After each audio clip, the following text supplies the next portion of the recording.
Do we need to do any preliminaries? Nope, I can just do roll call when mayor's ready. Okay. Still 7:29 says my phone. You're right. Yeah. It's a long minute.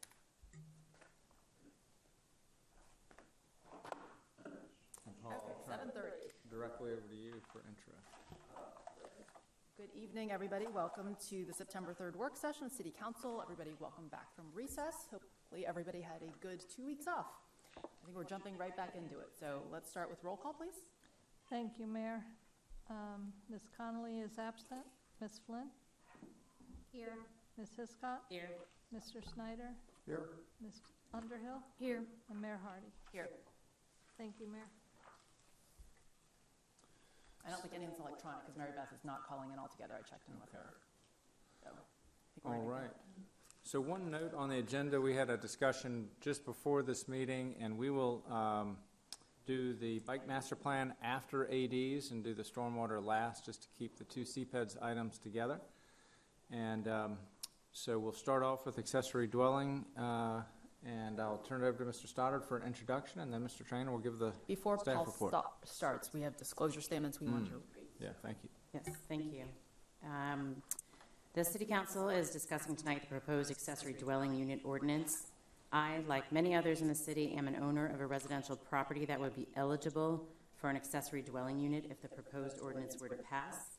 And as a result, my property may realize a reasonably foreseeable direct or indirect benefit from the ordinance. After careful thought, I've determined that I am able to participate in this transaction fairly, objectively, and in the public interest. Thank you. Thanks, Abby. Okay. All right.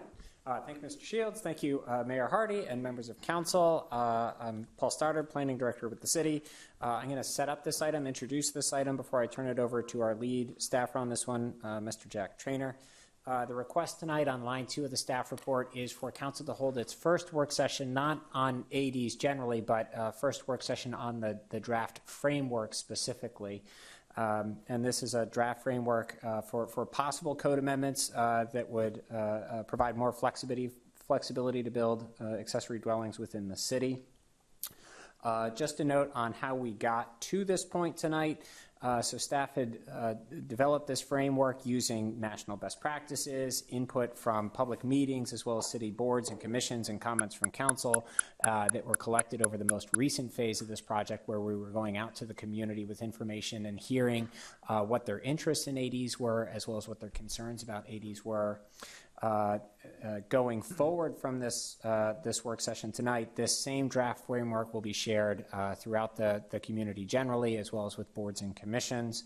And then that input will be used to inform drafting of potential code changes that will come back to council in October and November for first reading. Still, final consideration isn't scheduled to be any earlier than February of next year. So it's a deliberate process. It's a phased process where we're checking in with the community at each stage.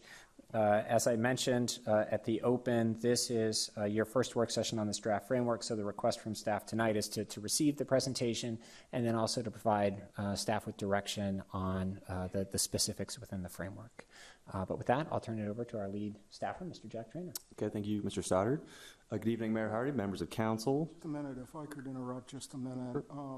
I live in an R1A or R1B and have no plans to do an accessory dwelling unit. As city attorney, do I need to do a disclosure statement? If your property would be eligible, and this is the difficult part, is that would require, I think, an opinion from staff. But if then yes, it would be why you should do a disclosure statement. Okay, well, let me make that statement Yes. then. Why don't I send it to you and I'll pass it around. it's all okay. Just want to make We sure. just all read it and we'll just pass it down. Yeah, 'Cause yeah. I think most of us live in R1A or R1B, right? Okay. So I think given that we could all personally benefit from adding one of these, or have. Okay. City Council is discussing tonight the proposed accessory dwelling unit ordinance. I, like many others in the city, am an owner of a residential property that would be eligible for an accessory dwelling unit if the proposed ordinance were to pass. And as a result, my property may realize a reasonably foreseeable direct or indirect benefit from the ordinance. After careful thought, I have determined that I am able to participate in this transaction fairly, objectively, and in the public interest. Thank you. The City Council is discussing tonight the proposed accessory dwelling unit ordinance. I, like many others in the city, am an owner of residential property that would be eligible for an accessory dwelling unit if the proposed ordinance were to pass. And as a result, my property may realize a reasonably foreseeable direct or indirect benefit from the ordinance. After careful thought, I have determined that I am able to participate in this transaction fairly, objectively, and in the public interest, and I have no plans whatsoever to do an accessory dwelling unit.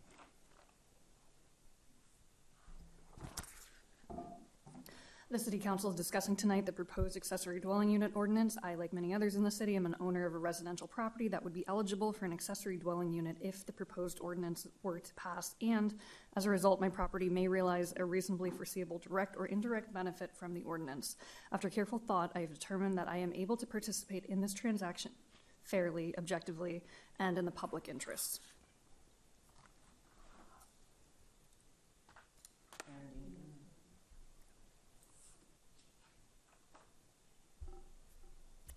Okay, great. Well, thank you.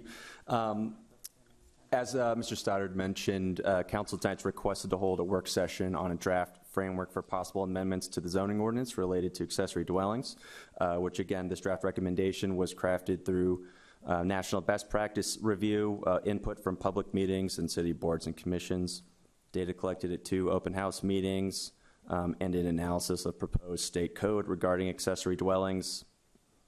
The recommendation for council tonight, again, is to review and provide staff feedback on the draft framework before coming back for another work session scheduled in October. I'll talk a little bit about some background information before getting into a review of public engagement that's occurred to date before jumping into the recommendations itself, just by way of additional background. So again, for background, accessory dwellings have become popular in cities across the country as a tool for increasing housing availability and reducing housing costs while having limited impacts on community character or sense of place. Common uses for accessory dwellings include housing for extended family members or family members that need to live nearby, and providing a source of supplemental income for homeowners. These are commonly, we've included a list of common regulations for accessory dwellings, beginning on line 27. Most of which are included in the recommendation framework before you tonight. They're broken up into 2 kind of sections, which are dimensional and programmatic. The dimensional considerations include floor area, building height, setbacks, impervious lot coverage, and tree canopy. And some of the programmatic common considerations are parking requirements, short-term rental use, ownership and occupancy requirements, and the approval process. Again, I'm going to jump a little into the report to summarize the public engagement that's happened to date, beginning on line 143. So to date, 6 public meetings have been held on accessory dwellings, including work sessions by the Housing Commission, the Urban Forestry Commission, Environmental Sustainability Council, and the Planning Commission.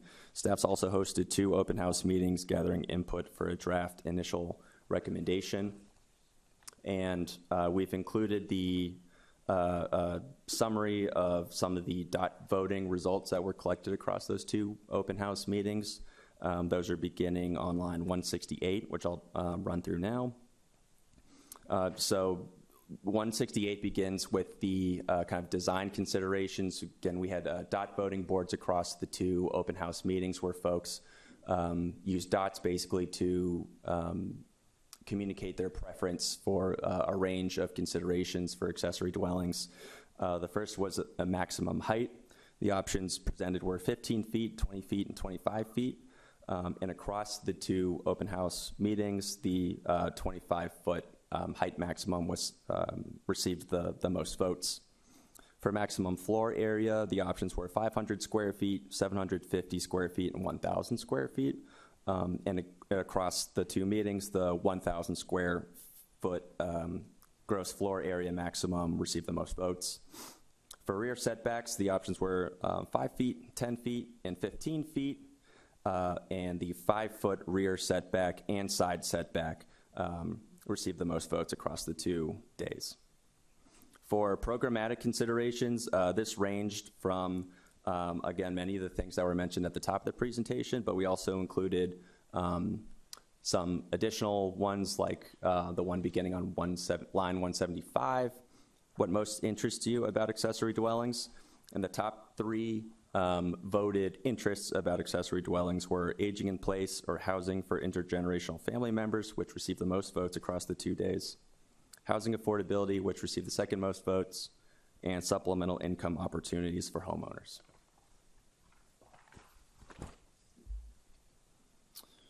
Another consideration was what most concerns you about accessory dwellings. The top voted concern was short-term rental use or Airbnb. Second most voted concern was privacy, and the third highest voted concern was tree canopy preservation. Regarding short-term rental use in accessory dwellings, the question was, should accessory dwellings be allowed in, should short-term rentals be allowed in accessory dwellings, with the options being yes, some, or no, and some received the most votes across the 2 days. The question, should the owner of the accessory dwelling have to live on site, or should there be an owner occupancy requirement? The options were just yes or no. And yes, that there should be an owner occupancy requirement for accessory dwellings for the property owner to live on site received the most votes across the 2 days. The question, how many people should be allowed in the accessory dwelling, or how many occupants should there be a maximum occupant limit to accessory dwellings, with the options being up to 2, up to 3, or family of any size, or household of any size. And the results were split, with the Tuesday, July 23rd date voting for the up to 3 receiving the most votes, and for the and on Sunday, family of any size received the most votes. Regarding how should the city regulate off-street parking requirements for accessory dwellings, the provided options were that the city should not require off-street parking requirements for accessory dwellings. The city should require any existing spaces be maintained. And lastly, the city should require 1 off-street parking space for accessory dwellings. And again, we had split results on Tuesday. No parking requirements received the most votes. And on the Sunday, maintaining existing parking spaces received the most votes. So with that data, and again reviewing some best practices and the regulations of some neighboring localities, staff put together the draft framework. Again, this is a first rough draft, and will be subject to additional feedback both from council and from boards and commissions and the public. I'll review the public engagement schedule going forward at the end of the presentation. But to jump into the draft framework recommendations beginning on line 95, these are, again, split up between dimensional standards and those programmatic considerations. So beginning with gross floor area, or a maximum floor area, the proposed recommendation is that an accessory dwelling be allowed to have a floor area of up to 50% of the primary dwelling square footage, or 1,000 square feet, whichever is smaller. Regarding allowances for attached or detached accessory dwellings, the proposal is to allow both. For maximum height considerations, staff recommends the lesser of either 20 feet or 1.5 stories. For setbacks, staff recommends the 5-foot side and rear setback, and a 25-foot setback requirement from any public street right-of-way. And then staff's also included a couple detached accessory dwelling considerations, detached specific, that wouldn't apply to attached or internal accessory dwellings. The first being subsection C, that no windows facing the adjacent lots above the first story for parts of the building setback less than 10 feet from the side yard line. Sorry, I jumbled that. Being the consideration being that no windows would be allowed on the second story of a detached accessory dwelling setback less than 10 feet from the neighboring property. facing that property. D, that an 8-foot minimum separation be required for the nearest walls between a primary dwelling and the detached accessory dwelling. And lastly, that any detached accessory dwelling be located no further than 500 feet from the primary dwelling. Regarding lot coverage, the recommendation is compliance with existing standards, which are listed in that far left column there. Again, that's 25% building coverage maximum, a 35% impervious surface coverage maximum, and a 20% tree canopy minimum. Now moving into some of the programmatic standards regarding location, staff recommends that accessory dwellings be allowed as by right accessory uses in the R1A and R1B districts only. Regarding parking, the recommendation is that no off-street parking requirements be included. For short-term rental use, staff recommends no immediate change, and that the city consider a citywide policy for short-term rental that can address accessory dwellings specifically. Regarding occupancy and ownership, the recommendation is to establish an owner occupancy requirement for either the primary or accessory dwelling, and rely on building code standards regarding occupancy limitations. For existing accessory buildings, the recommendation is that accessory dwellings and non-conforming accessory structures built before January 1st, 2024 remain as conditional uses subject to a one-time special use permit granted by the Board of Zoning Appeals. And lastly, for accessory dwelling approval process, that a residential building permit and associated trade permits would be required for detached accessory dwellings, and that no more than one accessory dwelling be permitted on a single lot. So now moving to line 188 in the timing section, we've included the entirety of the consideration process here, or at least is currently mapped out. So the first phase was the initial scoping and preparation, and then the second phase was the preliminary workshop, where council and the planning commission had their scoping and initial input sessions. Several boards and commissions had work sessions, again, on the concept of accessory dwellings. Staff hosted the 2 open house meetings on July 23rd and July 28th at the library. And now we're in the third phase, the draft framework phase, where some conversations are happening on this rough draft. Again, that's based off the feedback that came from that second phase, the preliminary workshop. So following tonight's work session, the Planning Commission is scheduled to hold their work session on the draft framework at their September 28th meeting.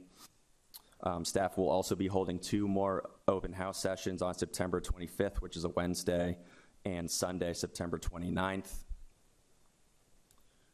And more information will be released about those in the coming week. Phase 4, the draft code. So that's the phase after this, where again, we'll take the feedback that we received from this phase over the course of this month and next, and turn it into the draft code, which again will by no means be a baked product, but there'll still be plenty of room for discussion on each of the components. Staff will just start drafting the kind of, because this is going to take extensive code writing, we'll be starting the kind of underlying code drafting. And so there'll continue to be debate about specific components and numbers, et cetera. And then final consideration, that period scheduled to start in November and wrap up in February, where there'll be several more work sessions for council and the Planning Commission across, again, November to February, with final consideration scheduled right now for February 2025. So that concludes my presentation. I'll turn it back to you, Madam Mayor. Thank you.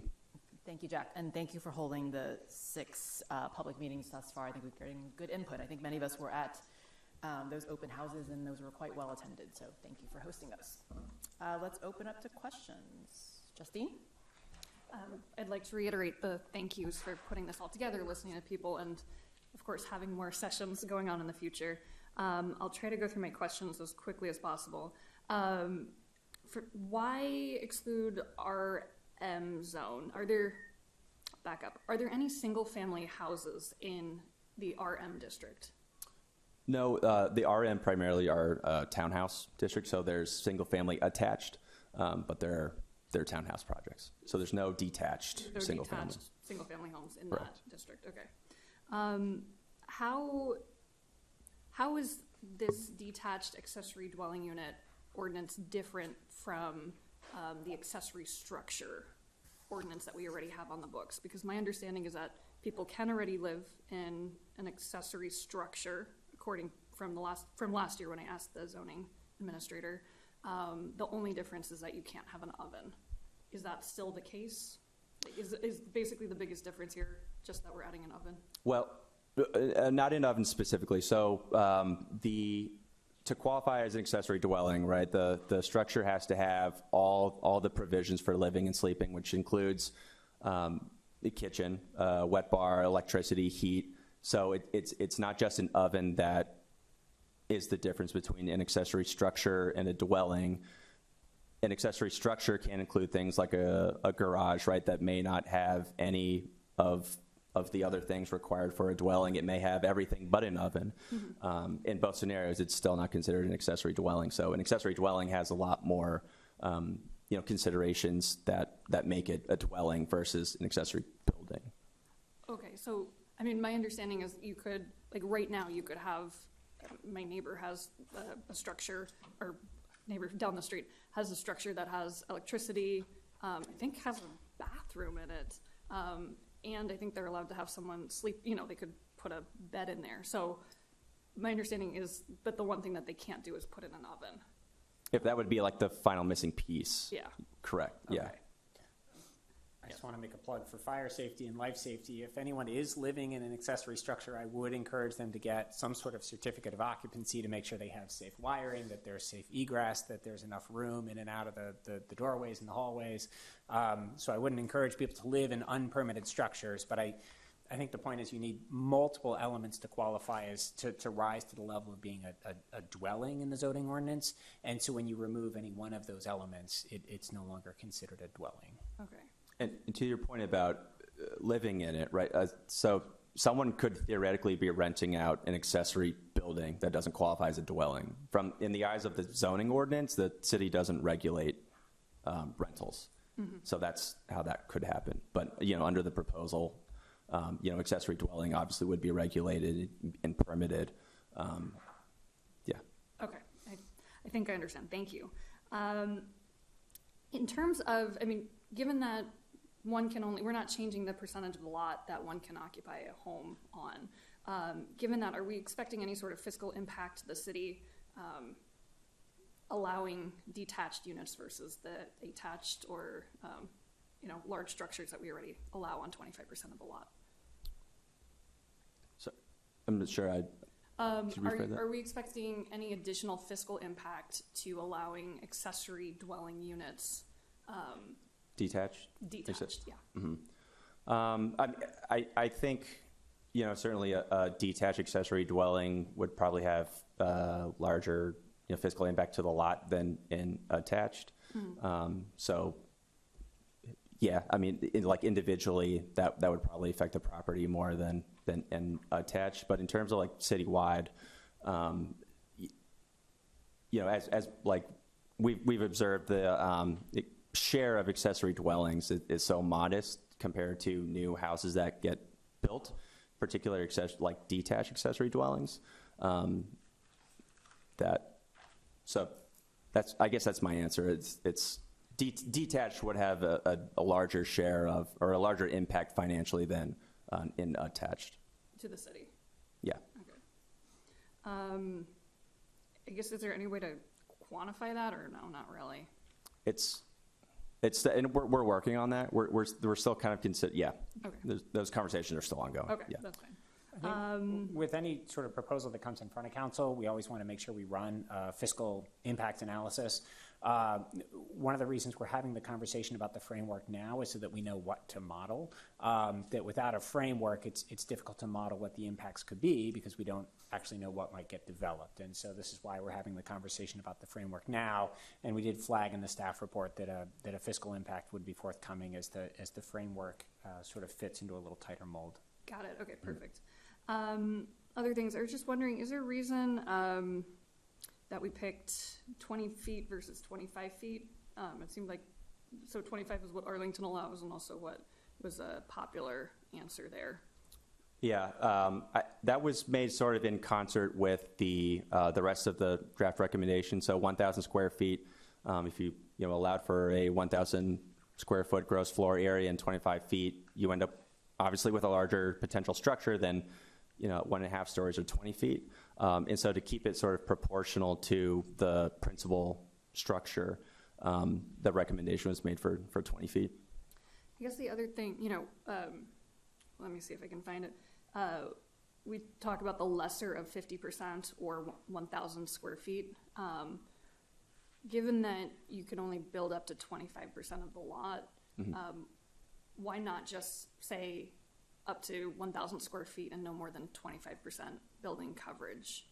And are there any downsides to going the other, to including lesser 50%? Because it seems to unnecessarily penalize smaller homes, is my take from that. Sure. Yeah, I mean, I think it's all about proportionality to the principal dwelling. You don't want to, it's an accessory dwelling unit, right? Not an equal second dwelling unit. So with that in mind, I think that recommendation was more about keeping proportionality of a subordinate unit on the same lot to the principal. Okay. And then do most detached garages follow the proposed AD regulations? And where this question is going is such that I know that there are people who are interested in converting their detached garage into an accessory dwelling unit. Would they be able to do that under this, or we haven't even gotten there yet? Yeah, a part of it is that's something that'll evolve, but so accessory structures have different setback and height requirements than what we're talking about now. So I think it's a 3 feet setback and I think a 12-foot maximum height. So the regulations are different than what we're discussing. We don't have, or I don't have an inventory of every accessory structure, and certainly that's probably on the survey on a property by property basis. So it's hard to talk about accessory structures in a blanket like that. But they do have different regulations, and so ostensibly they would be non-conforming if they exist today. Something that Arlington does that I would personally be in favor of is if there is a garage or non-conforming accessory dwelling structure, what they do is allow that to convert into an accessory dwelling, but they do not allow you to change the footprint of that building. So if it is 12 feet, you can't suddenly go up, to 20 or 25.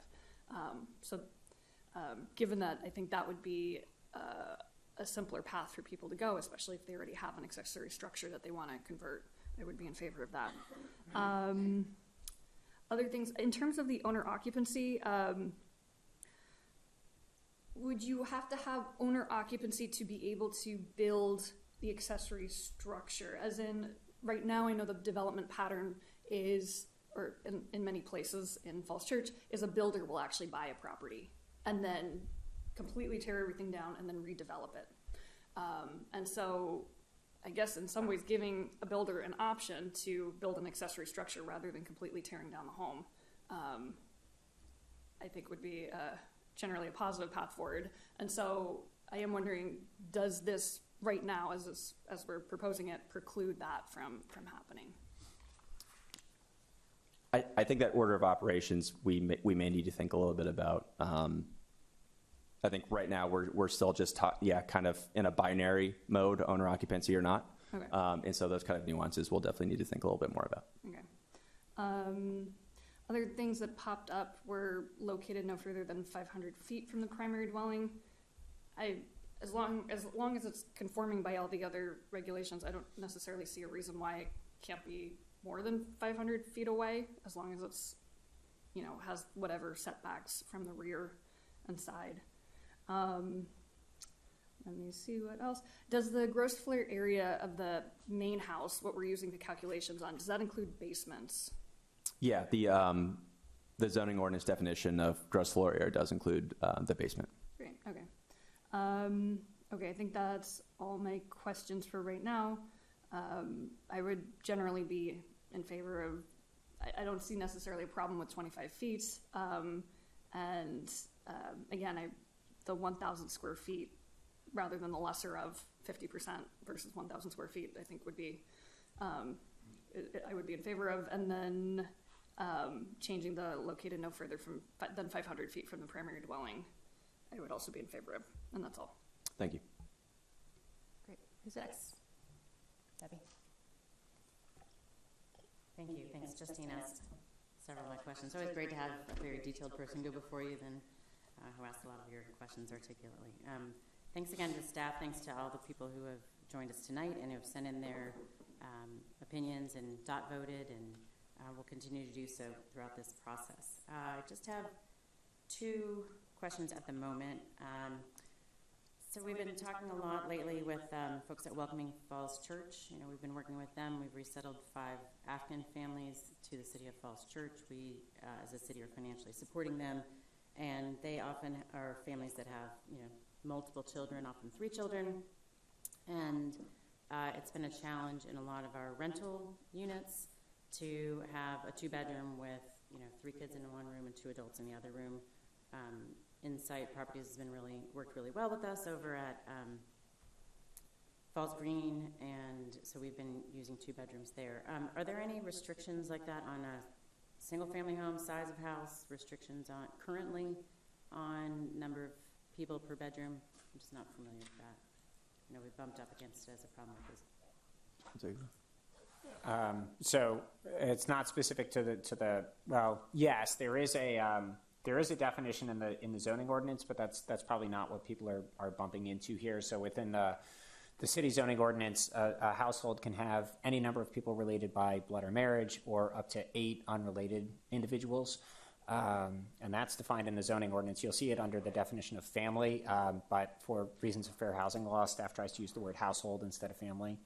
And then the building code also has a set of requirements around how large a room has to be based on how many people are in it. So minimum square footage and dimensions for a bedroom, and then how those dimensions increase with more people. So both those requirements have to be satisfied.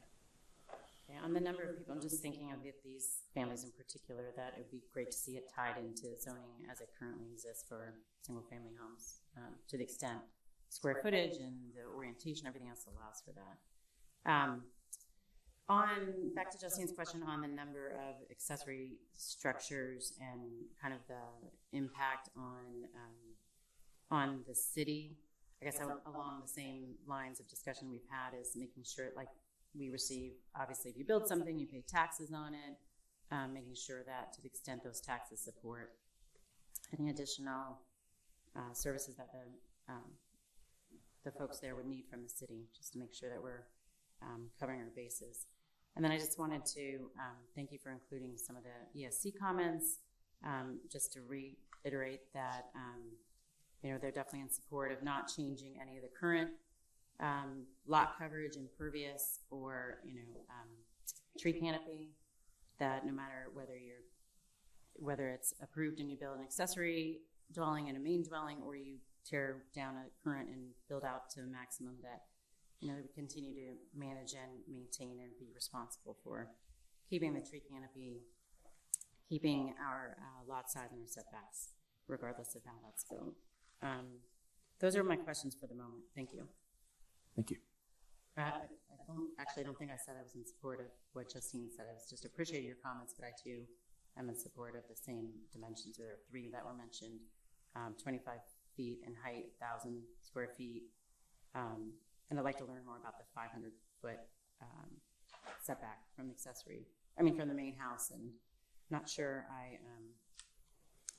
I need to fully think through what those implications are in terms of how that lays it out on a lot, depending on the size of the lot, because you're right, it could impact more negatively smaller lots and smaller houses. So Thank you. Thanks. Okay, who's next? Aaron? I guess I'll go. I'm going to try to be better with my comments because I know sometimes I just do a big whole package of comments and I don't like break them down and actually get into more discussion of back and forth to allow an opportunity to answer, as opposed to like, here are my 20 comments. Great. And we can't kind of discuss as much. So I guess I want to zoom out a little bit. I'm not yet at the point of sort of the minutia of all the dimensions and specifications.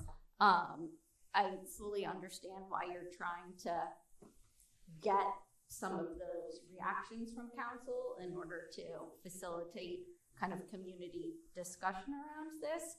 But I guess I kind of want to zoom out a bit. First, kind of to ask about just the structure of the framework. As I view it, we're like looking at internal, right? So the attached dwelling unit or the internal dwelling unit, the detached accessory dwelling, and then like the issue of conversions, whether it's conversion of an accessory structure, conversion of, I don't know what, like on the property. And so I think for me, and I think it would be helpful like in the community dialogue, even though in the proposed updates you do kind of, you know, have sub issues within there where it applies to one and not the other, but to like actually disentangle those three things to talk about like what changes are we potentially making to internal dwelling units and why, right? Like how would that facilitate more dwelling units within existing structures? What do, you know, the specifications for a detached new unit that would go on a property look like? And then what are like the conditions or the, you know, controls that would exist for converting something on the property? And do conversions apply, for example, to like pre-existing structures, or do conversions apply to basically anything that anyone puts on the property that may later like get converted into an accessory dwelling? So a builder comes in, totally new lot, puts up a home, there's a garage. Like, are we talking about 10 years from now, does that garage conversion apply the same way as like, you know, a pre-existing garage that exists at the time that we passed the ordinance? Like, are we talking about grandfathering in accessory structures as conversions, or are we talking about just like an accessory structure at any point in time going forward can be converted into an accessory dwelling, even though that accessory dwelling wouldn't qualify as a detached dwelling in the first instance? Because I think it just, for me, part of the reason that I'm asking these questions is because, as you know, like I always kind of go back to like infrastructure and managing growth and how all of this relates to the CIP and what it is that we need to be planning for, you know, 10 years from now, 15 years now, 20 years from now. And those questions, I think, help inform like what we need to be thinking of infrastructure-wise, even though the marginal impact of like accessory dwellings every 12 months may not be that high, but what does it mean 10 years from now, 15 years from now? What does it mean for new builders coming in? So I guess I'll let you answer as to maybe, you know, in terms of the framework, whether it makes sense to address those things separately or whether you think it makes sense to put all of those things together kind of as you've done. Oh, sorry. Yeah. Well, yeah, I hear that. I feel like it can get lost a little bit when we're talking about within the proposed updates, those three different categories, the attached, detached, or conversion. So we can look at breaking those out. I think the framework as presented is, more about comparing the current regulations to, the state regulations. And so, if there's a request to be more specific about even further kind of comparing those three, we can certainly accommodate that. Then in terms of, I just want to follow up on the conversion date. I thought I read that it was January 1st, 2024. Yeah, that's included right now is a, Thing after, like if a developer came in, cleared to put a house and a garage, that garage wouldn't be eligible. right, the structure would have to be existing, yeah, before January 1st, 2024, as proposed. Okay. Maybe that goes in a Yeah. third column of internal, external conversion chart altogether. Right, to so your point. conversion is basically like grandfathering Yeah. to the extent that you could convert something to be code compliant. Yeah, okay. Then on the lot coverage question, it hasn't been clear to me when we say compliance with existing standards, whether we're saying the accessory dwelling would have to comply with the 25% building coverage maximum, or whether the accessory dwelling would comply with the 35% impervious surface coverage maximum. So can you clarify as to which of those numbers applies? Oh, if the accessory dwelling would be, yeah, considered building coverage or impervious surface? Yeah. Right, yeah, so the whole property would be, would consider all three of those things. Right, so, yeah, but I guess when you did your, when we saw that map, right? Mhm. There was a 25%, Oh, that was just building coverage? yeah. Just building So, coverage. but we're talking about, essentially, you'd be talking about 35% building coverage, so long as you're taking into account like your driveway paths on the property. Yes. Like your accessory dwellings, yeah, but impervious under the code actually include buildings. So like your garage is an impervious building. Buildings is within impervious, 20.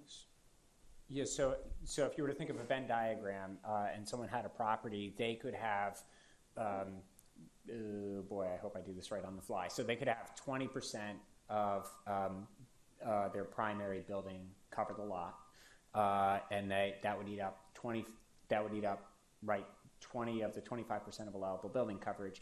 They still have 5% of the lot that they could use as the accessory structure.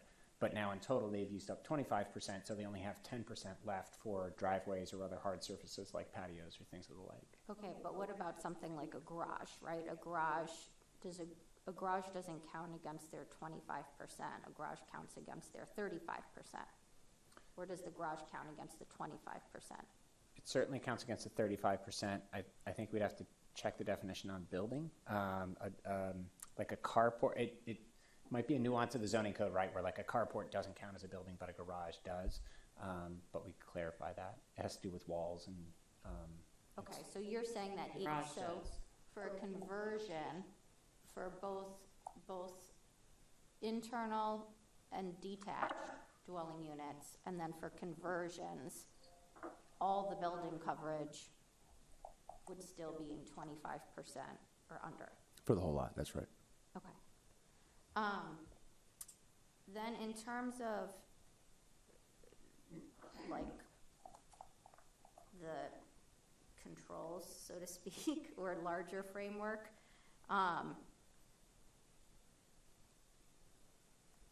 Justine raised tax implications. I guess I'm wondering, apart from, like, increased assessed values, is there a difference in terms of, like, do we treat this as rental, like commercial income in some sort of way? Or is there consideration of how you treat rental income? I ask partially because Arlington, for example, when we look at like neighboring jurisdictions, they have, if you are renting a dwelling and the rental income is over $10,000 per year, for example, you have to have a basic license in order to rent, that dwelling. And like things like the Virginia, whatever it is, Residential Landlord and Tenant Act seemingly would apply to accessory dwellings. So I just want to have like a broader, for community conversation, dialogue about expectations in terms of both city regulations, but then like state overlay in terms of legal implications or licensing, or what we do for like consumer protection purposes to make sure that, part of the reason you have licensing in a place like DC, for example, is that in order to renew your license, you actually have to show that your dwelling that you're renting is complying with code so that you're making sure that people have habitable dwellings that are safe to reside in. And so I'm kind of getting at like the benefits of regulation or the benefits of some sort of conditions, whereas I think it's been kind of portrayed in a, like, it's much better to have just like an unregulated market because it means that people are able to build accessory dwellings without having to deal with all of the things that come along with it. Just to sort of double down on that point, I think one of the benefits of this overarching program of sort of adjusting the rules around accessory dwellings is it actually invites more people into the permitting process. I think there may be people who are afraid to sort of reach out and I don't know if they're afraid to request an inspection because maybe they're not allowed to have an AD, or what if they put an in-law suite in the basement and they don't want to tell anyone. So I think one of the things about sort of changing these things and publicizing them, I think can be very beneficial because right? I remember when I set up my own basement in my previous house about sort of, I wanted that to be a living space, but it didn't have an egress window. And so, right, those are expensive, but it's still really valuable because you might want it. And when you want it, you need it. And so I think it is valuable to have that permitting process set up. And I think it's a good point about what are the licensing requirements that are going to go along with these things. If you could look into that, I would appreciate it. And then just, just on the, like, the marginal impacts, I think matter for planning purposes. So, what are the sewer impacts? Like, yes, one additional bathroom is like marginally a minuscule sewer impact, but when you have X number of accessory dwellings, you're going to have that combined, for example, with like the T-zone parcels where we've seen a lot of development very quickly. There are going to be broader impacts when we're already up against our like sewer capacity. The same way for stormwater impact, as I understood this, it said that, you don't have stormwater requirements if you're under 2,500 square feet disturbance, which seemingly most of the accessory dwellings would be. And so, like, we know that the city is on top of a bunch of streams so that we deal with these stormwater issues because of it. So I want to make sure that, the same way that we are now getting public comment about things like the T-zone and concessions, that like we actually don't have stormwater capacity for some of the buildings that we approved through that ordinance. I want to make sure that we're doing the planning that we need to do to make sure that we aren't creating stormwater issues for people in the community. And that we're not just saying, okay, build on your lot, and we're transferring like that risk to other lots when we know that we have stormwater issues. And then separately, kind of school impacts. It's every year we hear from the schools. It's really important, given that we're a single school district, right, that 10 students, like here or there, makes a large difference for budgeting and for teachers. And you could imagine, right, the accessory dwelling, as I think Mr. Duncan said during the last Planning Commission meeting, being used different ways over time, or the primary dwelling owner living in the accessory dwelling and renting the primary dwelling, which means a lot of times you're renting single-family homes, and the single-family homes in the city are often rented to families with children. And so what that means in terms of school impacts, again, for planning capacity-wise, but also budget-wise. And then I guess I'd be interested in, as we take on the trash issue, and I think at the ESC, that there was a comment about, like, practically, do you have a different address for the accessory dwelling? Is the accessory dwelling, part of that primary, like, is the address for the parcel, or do you have A and B parcels on the lot? So some of those kind of practical considerations. So I would like to think a little bit more globally about this instead of just kind of moving to code language without dealing proactively with some of the impacts that I think are like foreseeable impacts that we need to address up front. Thank you. Thank you. Dave? Thanks a lot. I very much look forward to a robust community discussion on this, and consequently, I'm going to suggest a couple things and ask that a couple things be included in the package that aren't included now. We got a very thoughtful letter from Christine Ward today, and I don't think that's in the package, and I would urge that any package of commentary go forward, including her comments. I thought all of our citizen comments are insightful, but that one in particular, I think, raised some critically important issues. The second thing is I attended one of the sessions, and I think to give the DOT exercise the kind of feature that you're giving it is somewhat questionable, because people were given a lot of dots, and it would have been quite easy to put a bunch of dots on one particular issue. So I thought it was not a formal voting process where you could verify that only one vote was cast by one person on each issue. And so I think you're giving too much credibility to that exercise. I don't mind that it be included, but I think you also ought to include some of the commentary. And there were extensive comments, highly critical of ADUs in the public session, and I didn't see you really picking those up either.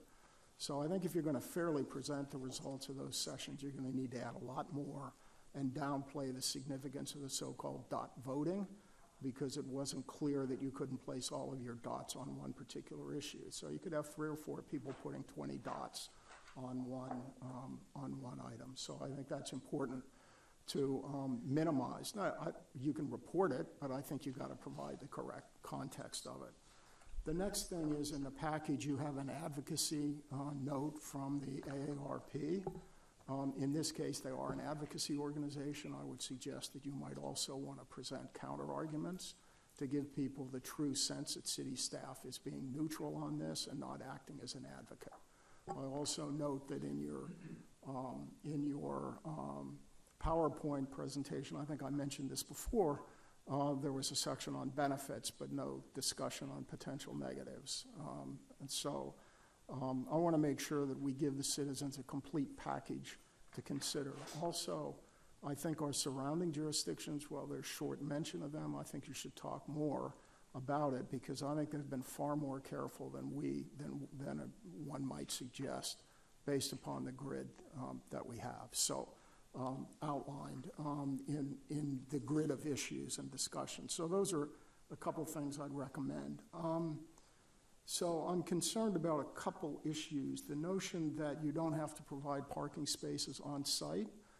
There's an irony here where that, in combination with something else we'll be discussing shortly to reduce the parking requirements in commercial spaces, oddly, we're forcing more and more cars onto the public streets at the same time that we're talking about a bike master plan that would be jeopardized by exactly large numbers of streets, large numbers of cars on public streets. So I think there's a real irony here, and I think this is a policy issue which we need to sort out better. So I'm a little reluctant to, I am reluctant to just say, well, you don't have to provide any parking on site for the ADU, because that means that the cars are going to be on the streets. More cars on the streets means less potential for safe biking. So those are a couple of the issues. I also am concerned about the potential failure to regulate properties which are within 3 feet of other properties. Could they be expanded? Could they be otherwise changed in terms of their footprint, and thereby really defeating the effort here, I think, which is to maintain setbacks and environmental considerations. I would also add, Christine Ward makes an interesting comment. Why don't we stipulate additional environmental provisions other than simply those currently in existence? If you're going to do an ADU, that's a benefit to you or benefit to the family, benefit from a tax standpoint, perhaps for you, benefit for resale potentially. Why don't we leverage that to make sure that we're getting the maximum environmental considerations involved, and certainly maintaining existing lot coverage, tree canopy is a good beginning, but maybe we ought to be more aggressive, particularly because, in effect, whatever the theory is, the effect will be more structures covering more property and less pervious surface than we currently have now. So that's a guaranteed. If an ADU and detached ADU is built, by definition, it will occupy what is now open space. And so are we, from an environmental standpoint, adequately addressing that issue? Those are just a few of the initial comments that I wanted to make, and some thoughts, some concerns. And I would really like, since we're going to go out to the citizens, I think it needs to be very clear that our discussion tonight is preliminary, that code language would also be preliminary, and that all issues are on the table for community discussion. I'm not sure that's always clear after an initial council review of something. So I hope that it will be crystal clear that we're putting things out here and we want a full and robust community discussion of all of the issues that are there, and other issues that our citizens may come up with. Finally, I do think there was a Q&A that I think is very relevant, because I've already seen some references to affordable housing, and I think the comment was well made, and I think staff made it, that ADUs would probably rent at basically what an equivalent apartment would rent for today. So we're really not gaining anything in terms of traditional affordable housing. And I would like that to be set aside as early as possible. And I did want to note that staff comment. And considering that we've built about 2,000 apartment units in the last 20 years, I'm not sure that we need more. Anyway, that's those are just initial comments. Thank you. Thank you. Just on the materials, I guess when I saw the ABCs from the AARP, I was reminded of, I think I had sent both to you, Paul, and Jack. There's a 2021 study, I think, by the Virginia Housing Commission when there was a previous Senate bill, and it was an in-depth, discussion and kind of literature review from different jurisdictions in Virginia regarding, their experience. So I would ask that the 2021 report be included among the attachments for future sessions, both here and in the boards and commissions.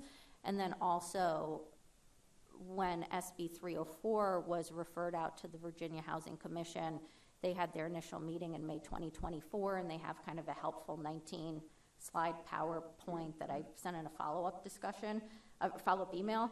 And so to have that included too, because it does present this in a more neutral way and have the kind of various considerations that go with all these different parameters, that I think helps, again, frame the conversation in a helpful way. Thanks. Got it. Thank you. Justine?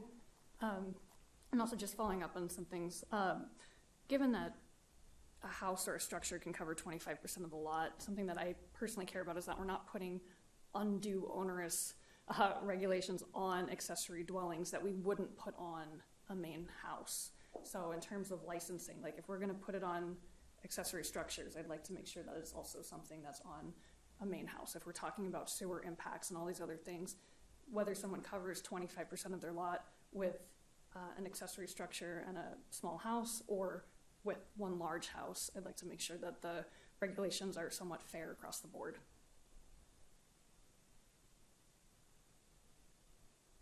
Anything else? Yeah, I get to go now, right? It's really hard going last. I used to get to go first. It's really hard going last. So thank you again. So I'm going to start where actually Aaron and Dave both made comments about learning from our neighbors. And so I really appreciated the data in the staff report that noted, I think that Arlington, who's adopted this 5 years ago, I think it's between 2 and 6% of their single family structures actually have accessories. And I quickly Googled what their population size and their size of the county. So they're 15 times our size in terms of our population and 12 times our size in terms of square miles. And so if we were to translate 4 to however many units there are, I think this is a very incremental change. So as much as I share the concern around infrastructure impacts, utilities. I do think that when this gets implemented in Falls Church, it will be pretty incremental. I wish it would do more, because I know that we want to create more housing options for people, but I know that given the way it's written right now, I share Justine's sentiment of level the playing field for what single-family homeowners can do today. So given that they have to meet 25% building coverage and 35% impervious, the 20% tree canopy, I think applying the same rules to whether you build a 6-bedroom house or whether you keep your 3-bedroom Rambler and build a 1,000-foot accessory in the back, that has really largely the same impact, or hopefully less impact, because now you've preserved a 3-bedroom Rambler, and we've all talked about the importance of having more starter home stock. So that's one thing that I thought I appreciated, just seeing the actual numbers from Arlington and Alexandria, how limited accessory dwellings have been there and how incremental the tool it is. So that was kind of first comment and appreciation for that. I do want to +1 on thinking about pros and cons of getting the height limit up to 25 feet. I do think that's worth thinking about more. And in general, which is a comment I've made in the past, is as we get further along, this is the first draft of kind of these parameters, I think it is important to market test this, right? I think when I compared the code with what Arlington and Alexandria have done, clearly they're buildable, although not very many, as we've seen by the real data from those two jurisdictions. But we do want to make sure that whatever we develop is actually buildable by the market. So at some point, I would ask that we have those conversations with accessory dwelling homeowner builders out there to make sure that the regulations we develop are realistic. So that's kind of one request. On the owner occupancy question, I had a similar question as Justine on whether that would preclude builders, because I think right now what often happens that we all lament about is when people scrape the entire lot and build the 6-bedroom mansion. So again, if we have a way of preserving the smaller starter home stock, I would like to understand whether a builder could buy that lot and actually add the accessory and then resell that without requiring that owner occupancy. And in general, I think owner occupancy rules, while they're very common, actually is some kind of a backdoor way of blocking renters. And in general, I think as we think about creating more housing options, I want to make sure that we think about ownership and rental opportunities for people. And so let's think more about pros and cons of whether we really need that owner occupancy requirement for either the primary or accessory. Next comment. I appreciate all the discussion on existing accessory structures and what the conversion looks like. I did look at that Arlington code as well of whether, as long as they don't change the building envelope, could we bring in some old legacy structures into conformance? I guess they'd still be non-conforming officially. Is that how they would be labeled? They should, but do we get labeled them as accessory dwellings with that one-time special use permit that's proposed? They would be non-conforming if they were used as an accessory dwelling. But as it could then be legal by getting the BZA special use permit one time. They would be legally non-conforming. Yeah. Legally non-conforming. That's kind of an oxymoron. Okay. And actually, as a side note, I was actually given feedback recently to not use the term grandfathering. No offense to the grandfathers in the room. I think I was told that there's some racial history of that. So we'll call them legacy, I guess, legacy units. So I do think that the thought around not changing the building envelope could be a good way to bring in old legacy units. Let's see what else. Oh, so back to the kind of the general sentiment of how do we create more options and boost supply for everyone. One thing that I had brought up was actually the idea, which I know will be a little hard to understand at first, but the idea of kind of creating separate ownership. There it is. That's that last part in the box. So without kind of splitting the underlying lot, I think we all in general, I think Dave actually just talked about this, how home ownership is increasingly out of reach. We've certainly created a fair number of rental opportunities. Princeton, New Jersey, I think is the first jurisdiction in the U.S. to allow the accessory structure to be owned differently. And the reason why I think this is important is, one, obviously, creating more ownership opportunities in neighborhoods, which is really difficult, because where else can you buy anything in a neighborhood for $300,000? Probably nowhere, right? Second, I think it creates more financing opportunities. You could get a mortgage for that secondary structure, so then accessory dwelling units no longer become essentially an affluent option for people. Because right now, I think people can only build them if they take out a cash-out refi or have $300,000 in cash laying around. And so if you could actually get a mortgage for that backyard unit and build that and have a different ownership structure, I think the land use part of it would mainly be a condoing of the land. I think it could be a pretty cool innovation that Falls Church could be a leader in, at least after Princeton, New Jersey. So I would like to give that some more thought, because I think in the vein of creating more ownership across the city, I think that would be a sentiment that many of us share of wanting to do, and this could be a good way to broaden the opportunity and increase the supply. It does not split the underlying lot, so the lot would still be owned. I know it's probably more complex, and so I'm also okay tabling it for now, but I do think that if our policy goal is to create more options for everybody, ownership, rental, this could be a really innovative way of thinking about it. So I'll leave it out there for discussion. I know it's requires more thought. Can I do two follow-ups, maybe just on when I was talking about infrastructure planning, on the stormwater issues, I guess, and we had talked about this once before after one of the sessions too, I guess I would like to model out, I think what we're talking about are residential lots that either because their tear downs are maxed out to the building coverage maximum, or because we're incentivizing additional structures on the lot are at their building coverage and impervious surface maximums. So I would like to understand more in terms of stormwater implications, given that both of those things will be happening, what that looks like, instead of just kind of reacting to, what can we do stormwater-wise in our commercial lots, where we repeatedly hear, well, a lot of the stormwater issues are because of tear downs in our residential lots or because of, overdevelopment of residential lots. So for me, they're in tandem, because it means you're incentivizing more building on those lots that have less coverage, and you are also still going to have tear downs happening of our older housing stock. And then I guess just on the neighboring jurisdiction points, my only caveat, I think, in this PowerPoint that I referenced from just May was that in terms of talking about accessory dwellings, they say that they often, do occur, predictably so, in, more affluent communities. And so I think that where we are an affluent community and we do have larger lot sizes, we could actually end up, with more accessory dwellings than some of our neighboring jurisdictions. So I don't know that it's fair to just extrapolate out based on population size of our neighbors to what it is that Falls Church may or may not predict on a yearly basis for accessory dwellings. But Sorry, I thought you were responding to my last one, but I wasn't done with it, but thank you. okay. Sorry, Justine, if you were responding to the Yeah, ownership just quickly. part. Generally, I am in favor of more home ownership opportunities. I think that is a positive for our community, especially, but I guess, it's something that I'd like to explore more. Maybe there are downsides. I haven't given it a ton of thought. I don't know about the whole It's structure. certainly more complex, but I think It it's might be certainly incredibly worth. complicated. Yeah. It might not be worth going down that route, but I think it is an interesting point that is worth exploring. There's a lot I need to learn about how it works. But I like that notion of additional home ownership, just because of the fact that we're wealthier than our other neighbors, and we hear again and again that people really desperately want to stay here and they want to own here, but their options are incredibly expensive single-family home or an apartment. So I like the notion, but I think there's a lot more to understand about the implications and how it works.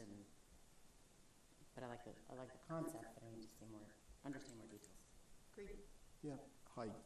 So just a couple things. I think by surrounding jurisdictions, I intended to include all the surrounding jurisdictions in all of Northern Virginia, not just selecting Arlington and Alexandria out, because I'm interested in Fairfax County. I'm interested in other jurisdictions as well.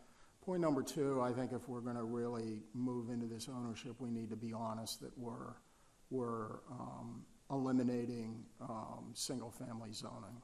And I think if we're going to go that direction, I think we have to be honest with people. We're not talking about ADUs anymore. We're talking about a very significant change in zoning, which if we're going to move in that direction, I think that ought to be put out to referendum because it's not a minor change. Anyway, just a thought for future reference if we delve into that issue. But I think, anyway, I'll leave it there. Thanks. Thank you for the thoughts on that. I have one last one. Corner lots is often a unique thing, and so I think it's worth calling out how corner lots are treated because they have two front yards and the rear yards are different. So let's call out the rules for that for people who've got corner lots. I think that was last one. Having attended several of the public meetings, Airbnb usage is a frequent concern. That said, I went on Airbnb myself to look at how prevalent they were. I think back in 2019, when we had ability from the General Assembly to regulate, we made a choice to not pursue regulation. I guess my request to staff is let's continue monitoring it. When I last looked, like literally a week ago, there wasn't many Airbnbs, frankly. I just don't think we're a hotbed for them. But I do think that if we do see an uptake in them, it does make sense to take up a citywide policy, especially from a taxing perspective. If people are making money from it, I would love to regulate the neighborhood impacts and actually make sure that we treat them, again, level the playing field of whoever might be a landlord compared to people who might be landlords in bigger buildings. So my request to staff is just keep an eye on how prevalent they are right now. I think handling them on a case-by-case basis would be fine, but if we do see that there's an uptake, it would probably make sense to take up that as a citywide policy issue. Okay, any final thoughts before we move on to the next item? I have one final one just in response to that. So I know some of the public comment, talked about we'll just table the rental issue for later, for example, and put a later control on if the impacts are such that we need it. And I guess I have a question for the city attorney. To the extent that we grant increased property rights, for example, how and whether we're able to then put conditions later on those property rights that were extended. So I would like to understand, like, if we're going to kick a issue down the road, for example, does it mean that as an effective date going forward that applies, or does it mean that, it would be retroactive to, those accessory dwellings that were permitted under an ordinance between enactment date and, like, Airbnb short-term rental regulation? I will follow up to answer that question. Thank you all for the very meaty and thorough discussion. And thank you, staff. Thank you. Thank you. I think you self-stated, though. We've got bike. We're reordering the agenda, so we're going to move up bike master plan, which is the third item up, so that we can get all the CPEDS items in. So Carrie Odedino is joining us here at the table. And I think for this one, once again, we'll let Paul make some introductory comments. Our goal tonight is not to do sort of the full presentation that we've... Oh, we need to turn up the temperature? Okay. But our goal tonight is not to kind of go through the full plan, but to hit some of the highlights from the discussion from the August 5th work session and any changes since you've seen it last. I'll turn it over to Mr. Stoddard for a fuller introduction, and then we'll turn it over to Carrie for the staff presentation. All right. I'm Paul Stoddard, Planning Director with the city. Thank you, Mr. Shields. Thank you, Mayor Hardy and members of council. As Mr. Shields said, I'll provide a bit of an introduction before I turn it over to our lead planner on this one of our principal planners, Ms. Carrie Odedino. As Mr. Shields said, this will be a more compact presentation than you've seen in the past, and that is because you did have a recent work session on this. So the request tonight there on line 3 is for council to treat this as a final work session on updates and amendments to the city's bicycle master plan, which is tentatively scheduled for your final consideration later this month during your September 23rd regular meeting. As was mentioned, you've seen this recently during your August 5th work session. Changes to the staff report since then are highlighted in gray. Changes to the plan document since then are highlighted in red. The staff report is long, and that's deserving of a project of this length. And you can see the different sections of the report. It talks about the vision and goals in the plan, the map of future routes, plans to expand capital bike share, the priority routes that were selected with community input, the conceptual designs for those routes, and then implementation both for those routes specifically as well as for the bike plan more generally. And all that's laid out in detail in the plan, and that's been discussed in previous plans. But again, the focus tonight the plan tonight is to stay focused on a few key issues and things that are still in motion after that last work session. So first is around vision and goals, around these ideas of all ages and all abilities and becoming a bike-friendly community. Second, around the future routes and what should be in or out of that map of future routes. Third, looking through specifics on the implementation of those 3 priority routes. And then 4, a conversation about metrics and how to track progress. But with that, by way of setup, I will now turn it over to, as I said, our lead planner on this one, Ms. Carrie Odonino. Thank you, Mr. Shields. Thank you, Mr. Stoddard. Hi, I'm Carrie Odonino. Good evening, Mayor Hardy and members of City Council.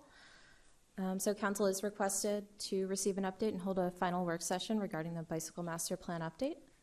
And staff recommends adoption of the resolution at the September 23rd Council meeting. As Mr. Stoddard noted, and looking at line 19, City Council last reviewed materials during the August 5th work session. Since then, work sessions were held with the Planning Commission and the Citizens Advisory Committee on Transportation. Major updates since that work session include updates to the vision goals to reinforce all ages and abilities and achieving bicycle-friendly community status, updates to the future routes map to incorporate additional routes suggested during the last work session, and additional information about improving existing biking routes. Line 78, since the August 5th work session, staff has revised the goals in the plan document to include a goal to provide an environment in which bicycling is safe and comfortable for people of all ages and abilities, and to include a goal in the policy guidance and vision section of the document to achieve status as a bicycle-friendly community. In terms of metrics for the bicycle-friendly community status, staff is continuing to close the loop with the League of American Bicyclists and plans to have those added before September 23rd. Line 93, a comment response table is available by topic.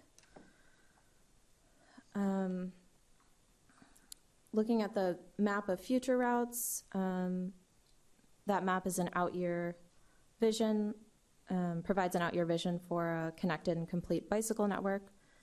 And the network was developed using the principles of connecting to regional networks, connecting priority destinations such as commercial areas and neighborhoods, transit facilities and schools, connecting to designated bicycle routes in neighboring jurisdictions, and connecting islands of low-stress streets. In terms of updates to the future routes map since the last work session, North Washington Street has been added, as well as some lower stress routes through neighborhoods throughout the city. Now looking at conceptual design on line 154. Staff prepared conceptual designs for the 3 priority routes and presented the cross sections at a series of community and neighborhood meetings. During the meetings, meeting participants also requested traffic calming and pedestrian access improvements, as well as consideration for parking utilization and operational impacts for trash and recycling pickup, and a brief 2 or 3 sentence description of the concepts shown in the staff report is provided in the appendix of the draft plan update. Staff proposes refining the concepts for the routes and engaging in a second round of community meetings during the spring of 2025. And then if the update to the plan document is approved, staff will continue to revise the designs for the 3 priority routes of Southwest Street, Northwest Street, and the East-West connection by incorporating those community requested features, including traffic calming and pedestrian safety features. Now looking at the implementation section on line 199. Implementation involves a 4-pronged approach, including building new bicycle facilities, improving existing facilities, installing bicycle parking, and hosting educational events. And that implementation should be guided by the goal of achieving bicycle-friendly community status.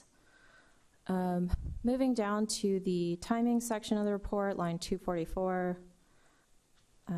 We kicked off this update with a discussion of scope and schedule with council, did a review of existing conditions and identified priority routes in late fall and winter, reviewed conceptual designs March through June, and are now looking toward final consideration this month, with council final consideration scheduled on September 23rd.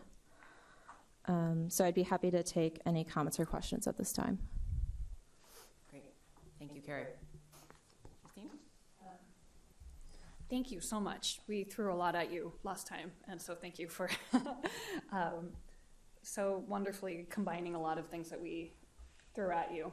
A few things that, or feedback that I've gotten from the community.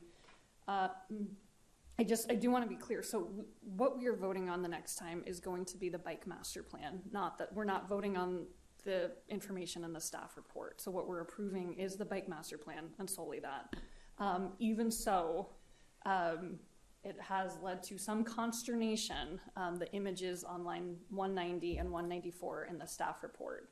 And so rather than continuing to show those images, I'm wondering if it would be possible in the staff report to take those images out as we go, just for clarity, because I've been assuring people, and they did point to the staff report, that things will be done on a block by block basis.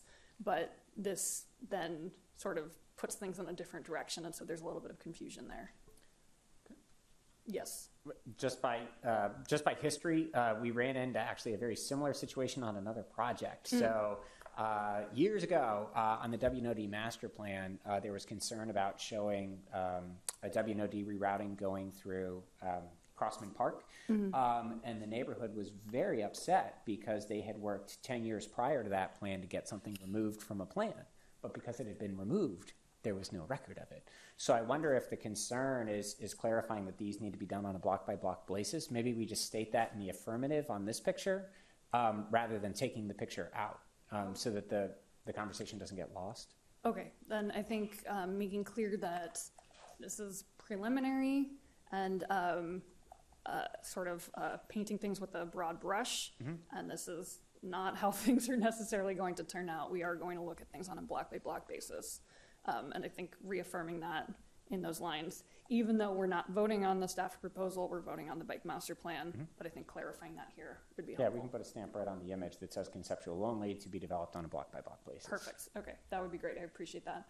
Other things, something that I brought up with Wyatt a few weeks ago on implementation in the bike master plan. I don't know what page it is. Hold on, let me see if I can find it.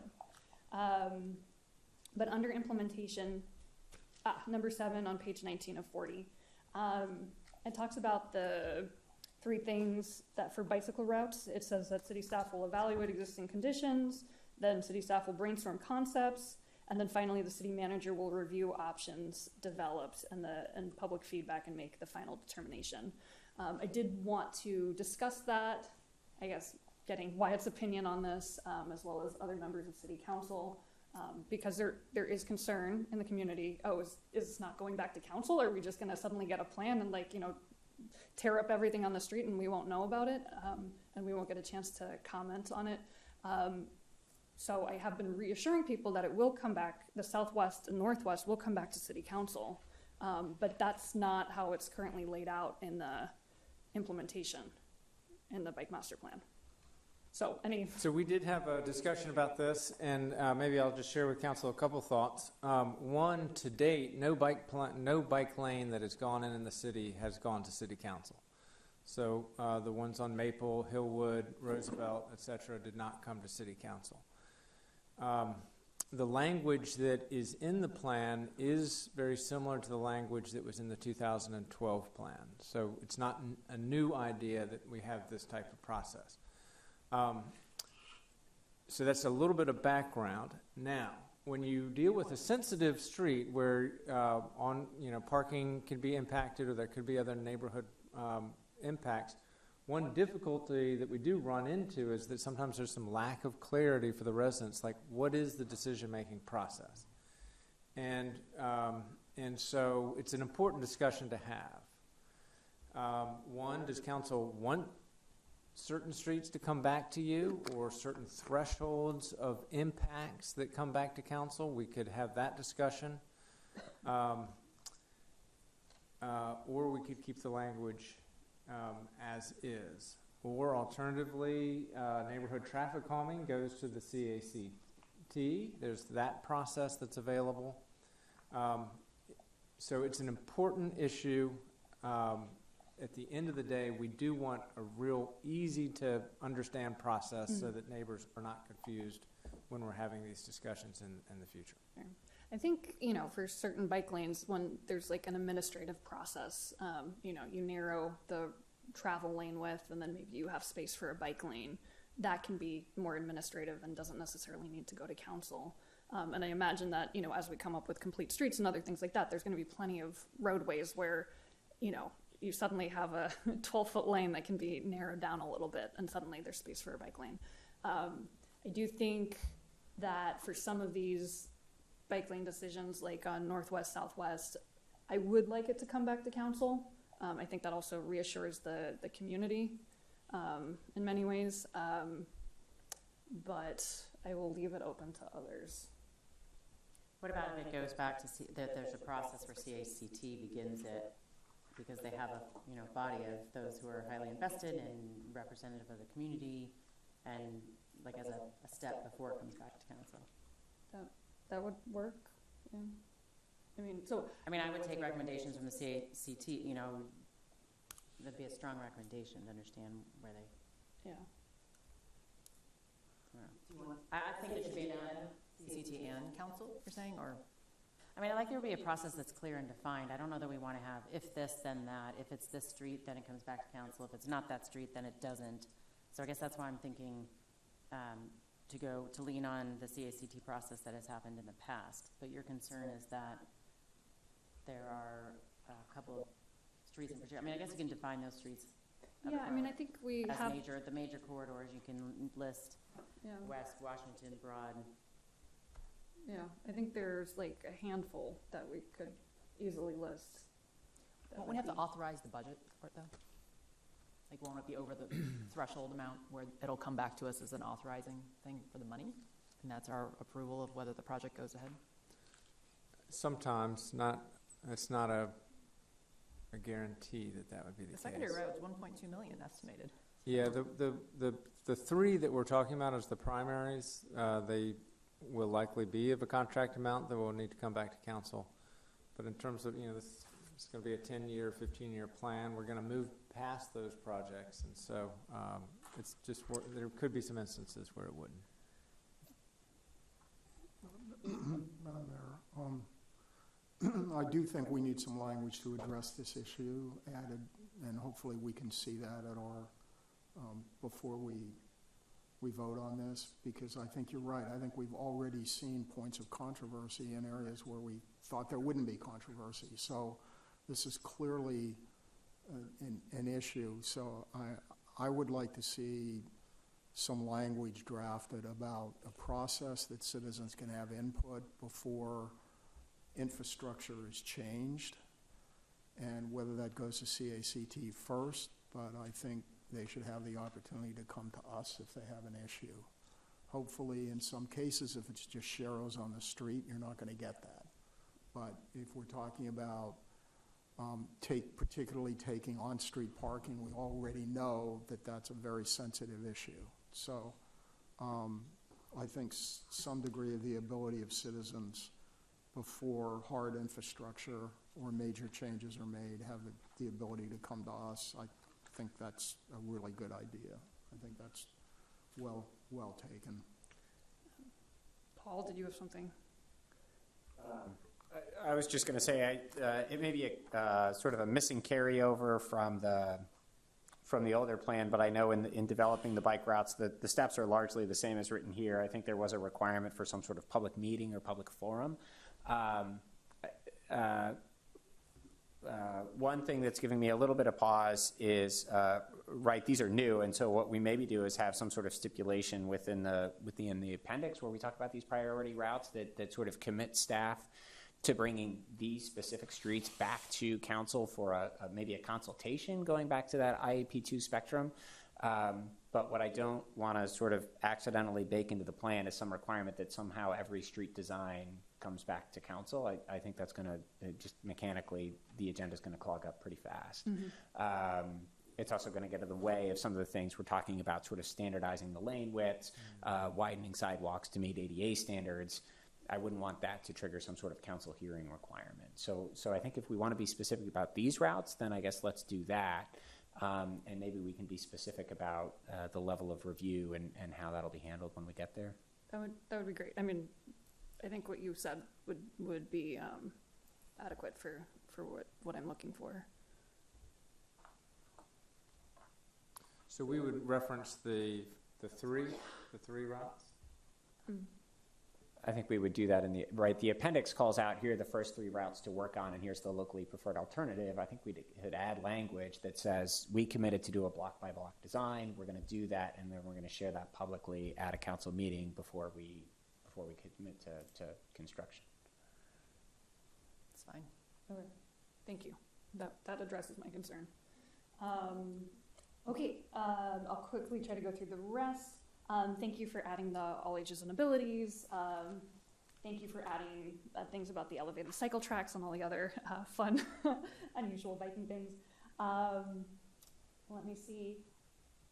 I guess, is there a reason that we're not listing the rest of Annandale Road? We're not listing South Virginia, so this is sort of in the Winter Hill area.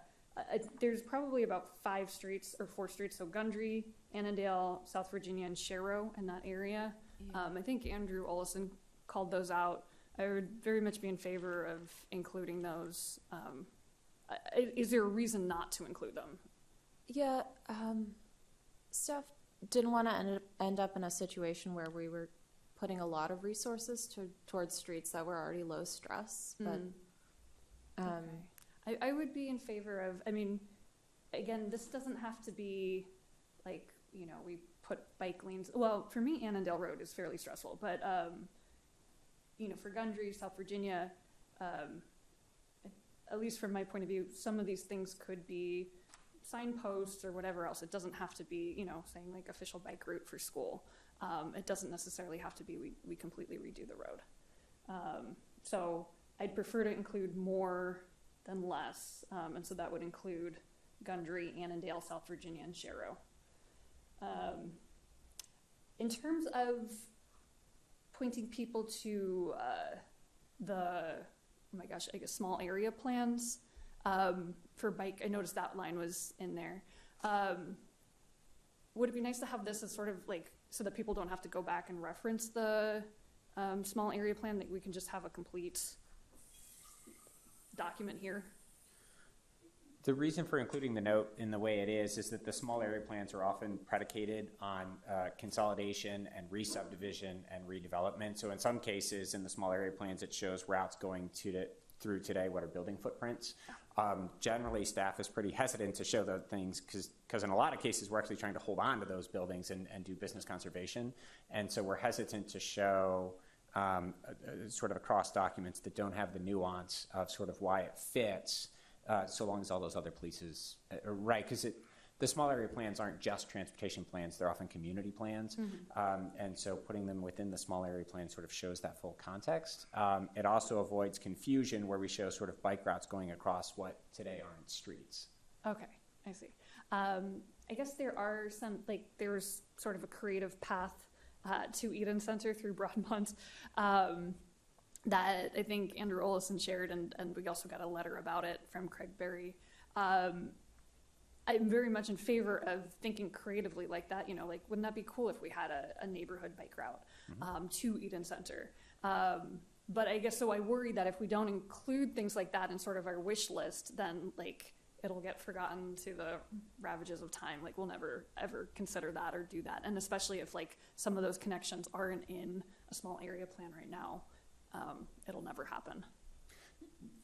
So we did add the paper street there on Villa Ridge, and then so actually the specific route that's been requested actually is in that small area plan. It's showing sort of as the area redevelops, there's a potential for a whole local street network to stand up within the East End. But again, that's a very sensitive subject for the whole neighborhood, so I'm very anxious about, in sort of a separate plan, somebody picks up this one without understanding all that went into neighborhood conservation in the small area plan. Okay, I see. What about, I guess, in terms of the back of Clarendon's and that sort of connection? Is that in the small area plan too? I'd have to double check that one. Okay. No, no, I'm not referring to that. I'm referring to, actually, there's, at least what Craig had sent was, going through the back of the parking lot, behind the State Theater, you can kind of connect to the park on Lawton. And so using that as a pathway.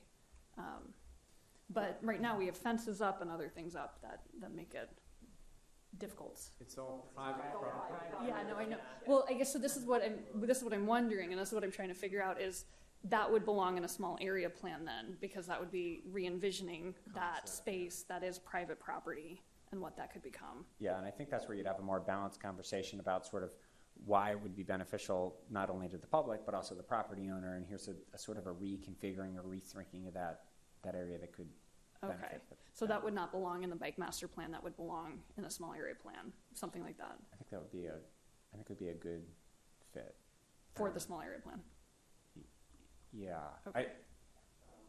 You could include it here. I'm just nervous about what it means, right? Is someone going to show up at the council meeting and say, why did no one tell me until the 9th month of this thing that you're thinking about plowing through my property? Yeah, okay, and that's where, I mean, and so that's what I'm trying to figure out is this like a wish list of everything that we'd love to have, or is it sort of, because I can imagine that would maybe scare somebody, and so it's like all of these routes we're not necessarily, in my view, going to do in the next 10 years. This is sort of like, wouldn't that be nice if we could have this someday? I guess the only other thing is goals and education. I would like to see like some specific metrics. I'm guessing Letty is going to follow up on that, so I'll let her do that. And then the only other thing is that we have you added additional routes at the end, so that was route number 4, 5, and 6. I was wondering, is there a specific reason that we're including those? And then is that information going to get more filled out for the final document, or are we going to leave it as TBD? So we added those in because they were part of that earlier discussion, and there was a request at the last work session or question, is this sort of the 5-year plan, or could we provide the 5-year plan? And so that was an attempt to address that. Gotcha. Okay. I'm still going to push for putting, if we're going to include 4, 5, and 6, I would still love to have a 7 in there, which is Little Falls, because I would like to look at Little Falls before looking at Great Falls or some of the other streets. But so that is my opinion. I will let the rest of council chime in on that. Thank you. Thank you. Other comments, questions on bike? Aaron? I only had a couple of quick ones. So on page 36 of 40 of the clean document, I agree with what Justine was just talking about in Appendix P on the priority bicycle routes. And I do think, this came up at the maybe August 5th work session, and we were saying, hey, can we build out what the other routes might be? But seeing it here gives me concern without it kind of being fleshed out a little bit more. So because 1, 2, and 3 were accompanied by much more community engagement and the walking opportunities and kind of more feedback and dialogue, to just kind of tack on 4, 5, and 6 without some sort of statement accompanying them, I think gives them sort of equal weight in a way that I don't think we intended for them to have that sort of weight, because we didn't engage really in any public process as much around those specific designs. So I don't know if you just, would want to include some kind of topic sentences between, or blurb, right, between 3 and 4 to say,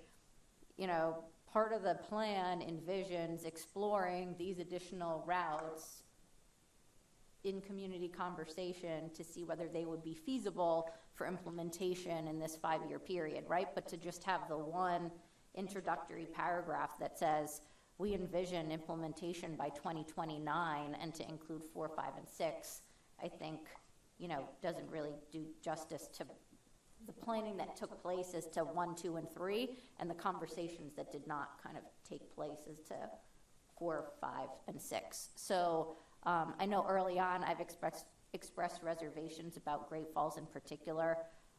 To me, it sort of seems a little bit duplicative when the trail is so close. I would prefer that we are actually funneling people toward the trail and then they're getting off going towards our business zones in downtown districts like Ware Spring and Oak and those natural points are, rather than creating, a bike lane on Great Falls in particular between Little Falls and Lincoln. Like, I'm on that street as a pedestrian every single day, and it's tight, there's no shoulder, you do run into kind of parking issues and delivery and landscaping, like there's almost something always in the parking lane, which is only on one side of the street to begin with, and then you have the wall, on the other side of the street.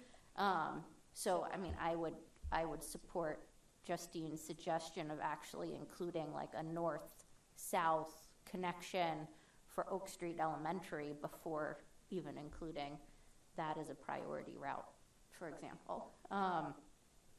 And then we had talked about, I guess in response to the last set of public comments, I would almost like to have like a priority improvements section on this page. So we say typical schedule for restriping of bike lanes is every 1 to 5 years, depending on weather and use of the facility. But I think that, as we've seen in public comment, we should think about utilizing the crash data that we're getting to think about where should we prioritize improvements and make a commitment in this document to say that we're going to do that and we're going to, respond to data we're seeing about where we need to make safety improvements and prioritize that within this 5-year period. And to me, that sort of is, Hillwood and Roosevelt, and I would put, North Maple and Little Falls in sort of that priority improvements bucket as well, if we wanted to talk about trios, right? The trio of streets that we addressed a little bit more in public conversation to be more proactive about what may be closer on the horizon, a trio of streets that could be further out in the 5-year period, and then a trio of like priority improvements. That's all. I think some of that might actually be envisioned in the plan document. The implementation section is broken down into different pieces, right? So this Appendix B is really about the new routes that are being developed. One of the things that we did see quite a bit in the comments was sort of how can we integrate this with existing programs like the Rapid Response Team, and can that be used to strengthen some of the existing? And a lot of that is sort of data focused. When we recognize that there is a problem either through crash data or complaints or just our own sort of engineering analysis, right? I don't know that has to wait for like a plan document. I think that's just something we can go out and do, and that's why we have those operational resources. And some of those things around fixing existing, that's where we're looking for the sort of the implementation to be clear that if it's a known issue and it's an existing route, we're just going to go fix it.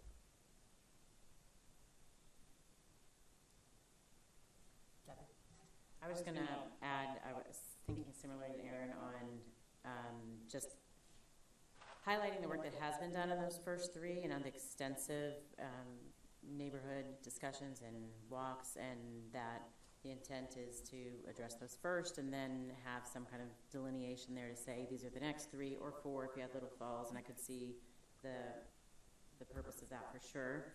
And highlight that the same process. I assume that we're intending to go through the same process. I would hope that we would be going through the same process for the 4th, 5th, and 6th, and 7th routes as well. So I think that's a really good idea, and it just highlights how much work has been done, that those are clearly the priorities.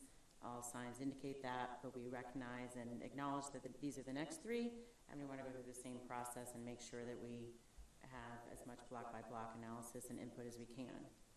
Understanding that we will never have 100% of people agreeing on what block by block means, and we have to make those tough decisions at the end. But I like delineating that. That makes it clear, and so people understand when they're reading the plan what's happening. So thanks again for all your work on it. Dave? Yeah, I'd just also like to speak in support of saying a lot more about process with regard to any of the streets beyond 1, 2, and 3.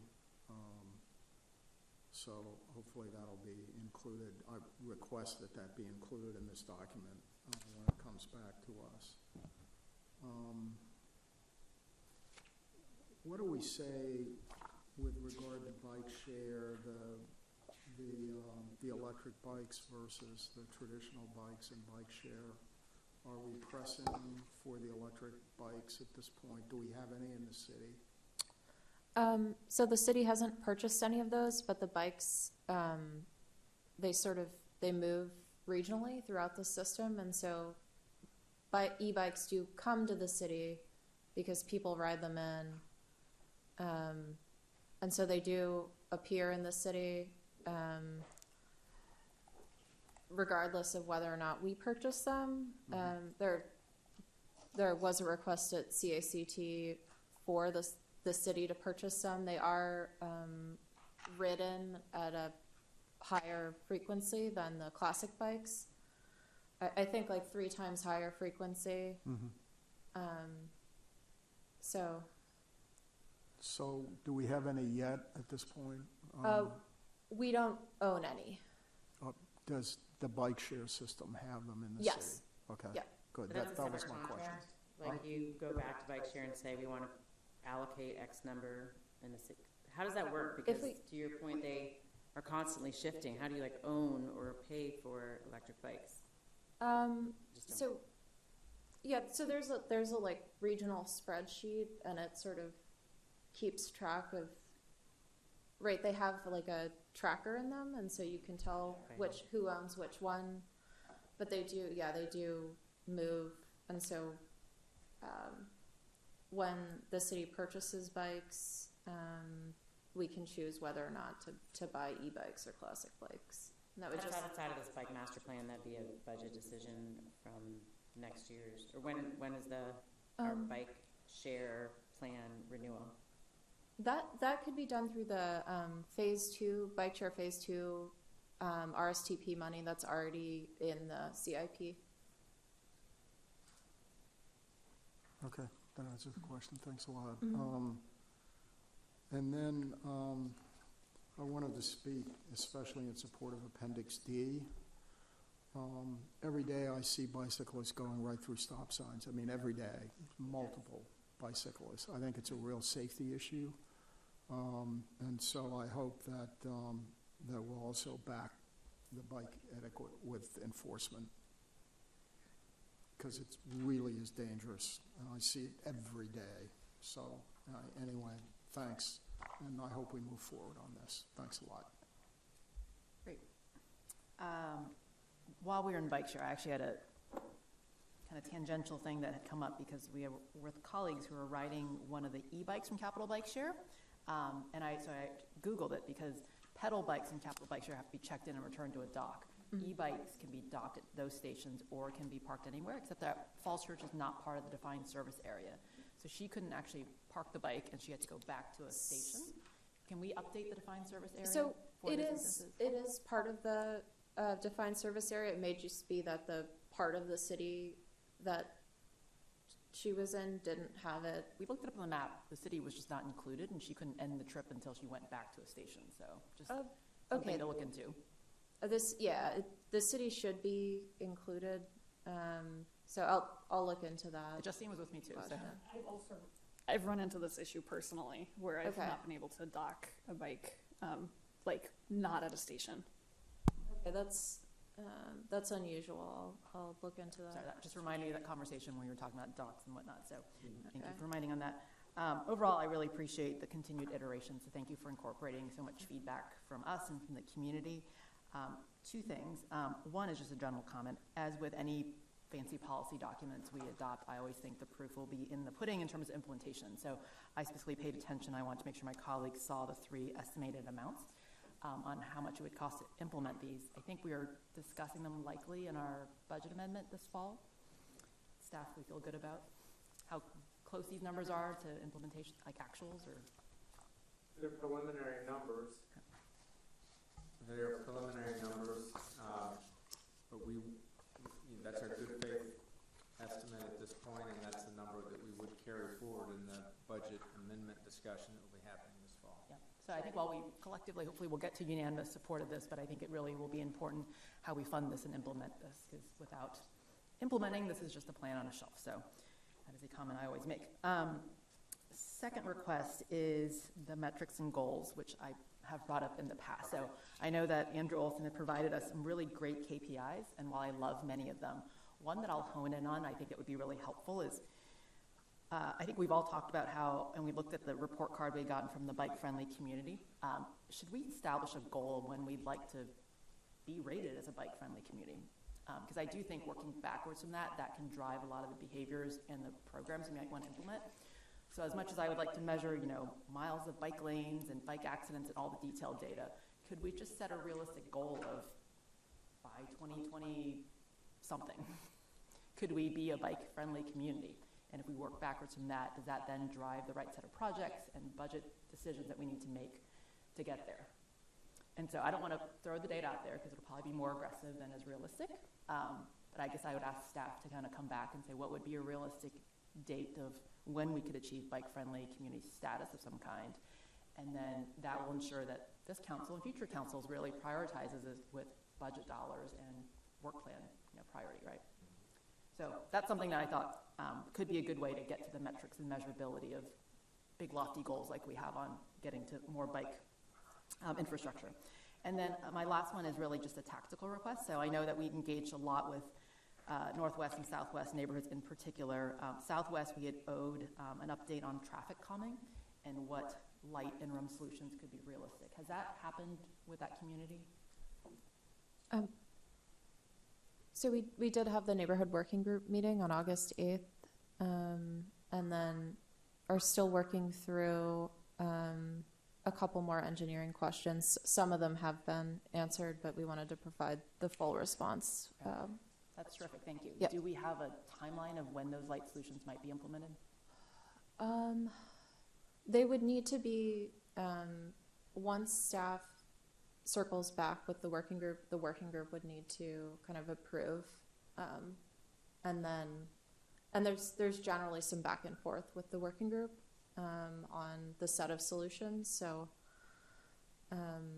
but once they're approved, we can sort of put them on the schedule. Okay. And is that something that needs funding as well? As kind of an interim thing?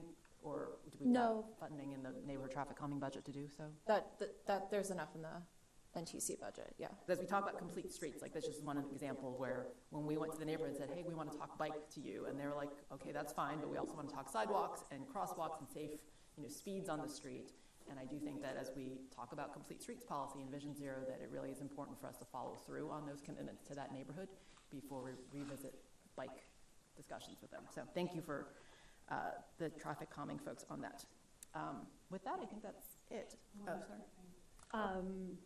I guess Aaron mentioned a northwest path to Oak Street. I know some of these are on like neighborhood streets, but in addition to Gundry, Annandale, South Virginia, and Sharrow, it can inform the intersection, if we ever redo intersections at some point, but just having a path, whether it's on Oak, on Lee, or on Spring, that can cross Broad Street going from Park down. I'd also appreciate seeing that too. For what it's worth, right now people use our Harmon Trail. But where do they cross? Do they cross right there? At Lee. At Lee? So then maybe it's even showing a Lee connection down. Yeah, I'll say that Lee has the most regular intersection. There is the hawk signal going in at Oak. By design, hawk signals don't go at intersections, so it's offset quite a bit, whereas the Lee Street intersection, that signal might work better. Okay. Then yeah, something there might be nice. Great. Thank you for all the work on this, and we look forward to the final vote. Madam sorry. Mayor, just a quick question. Could we have a list of the obligations to achieve a bike-friendly community? They're just like Arbor, in order to Tree City, you have to have this, and this. Could you send that around since we're being more precise about that, which Yeah, I think we've gotten a scorecard over public comments. We could send that again. Yeah. That'd be helpful to know kind of. Yeah, we could attach that maybe. Yep, perfect, thank you. Realistic but aggressive goal would be my request. So, thank you. Thank you. That's another oxymoron. Stormwater, do we need a break? How are we doing that? We're at 9:30. How do people feel? Go. How long is stormwater going to take? So I think stormwater is going to be pretty quick. Mr. Keeflay is here to give the staff report, and we really just want to focus on the items that are in gray in your staff report. The comments we've gotten, which reflect comments we've gotten from boards and commissions, and the fact that we have not really gotten much comments from our mailer that was sent out to residents that are property owners in the RPA. So Mr. Keeflay, with the idea of having a shorter presentation than our earlier full briefings on this, I'll turn it over to you, sir. Thank you, Mr. Shield. Good evening, Council, City Council, and Mayor Letty Hardy. I will pull up my presentation real quick. Sorry to reorder the agenda and make you go last. Thank you.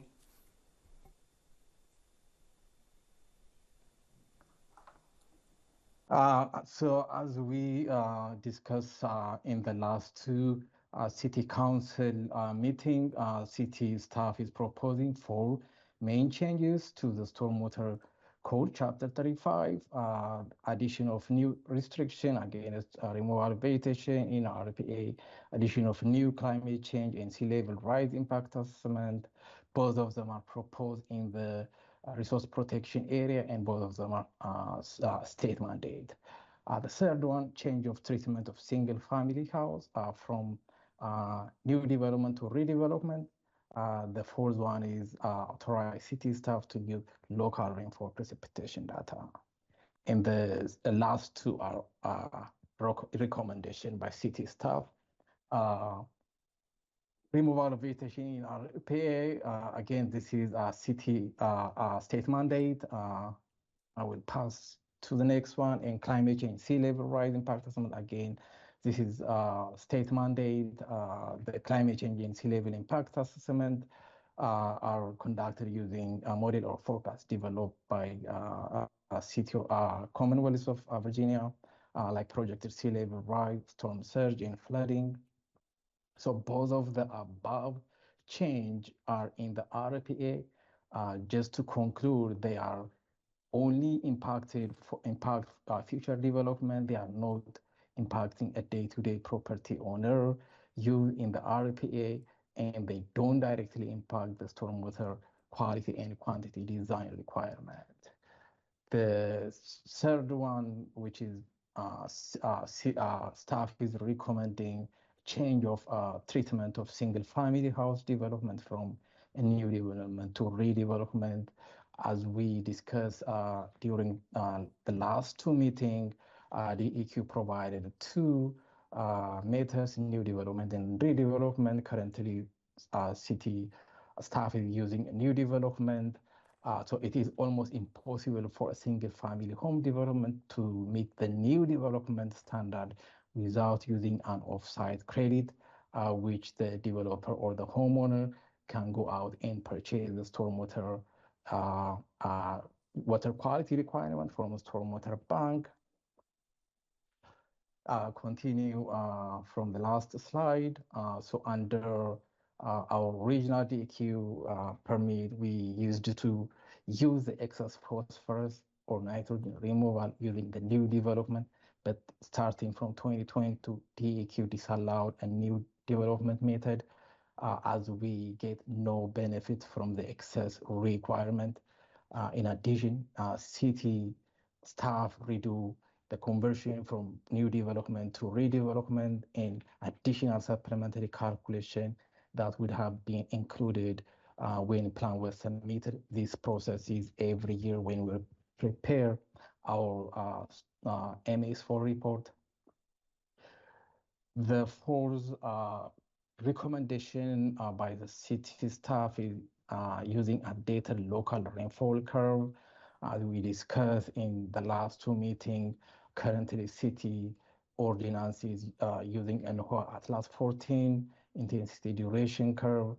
This is based on historic records and may not fully capture local variations. And now we are seeing more changes to the precipitation. So we need more precise information tailored to our specific regions. So staff is proposing to use the projected intensity duration IDF curve prepared by NOAA Marisa, in short. This is just one example from their website to see the difference between the proposed IDF curve and the current NOAA Atlas. So this change will allow additional stormwater to be detained if they propose a stormwater management facility on their side. This change will probably add 15 to 20% more stormwater to be held on site. In connection to the current ordinance with the MS for TMDL action plan, TMDL requirement, while redevelopment provide a tool to assist the city in meeting its Chesapeake Bay TMDL pollution reduction requirement, it cannot be utilized as the city's sole means of attaining compliance. So to meet the 2020 requirement, the city has to come up with other means in methods. Per the City Council request, we present the code update to the Urban Forestry Commission and Public Utility Commissions. We haven't received any comment or response from Public Utility Commission, but we have received comment from Urban Forestry Commission. In general, Urban Forestry Commission appreciate, welcome, and recognize and support all the four updates we are requesting council. The second one, they requested to add 10 definitions in the definition section. We insert 3 of them and we refer 3 of them from the state Chesapeake Bay and stormwater management regulation. We haven't included the rest, which is 4, because they do not define in the Chesapeake Bay or stormwater regulation state code. They also recommend 5 edits, and we go ahead and update, go through the edits and update their request. As you can see, they have also comment to merge soil erosion control and stormwater management plan as one, and we don't feel comfortable to accept that. Per City Council request, we also sent out to all property owners in the RPA, letting them the changes in the RPA. We say in the staff report attached with the letter, as you can see on the screen. To date, staff have never received any comment or question in response to our mailer.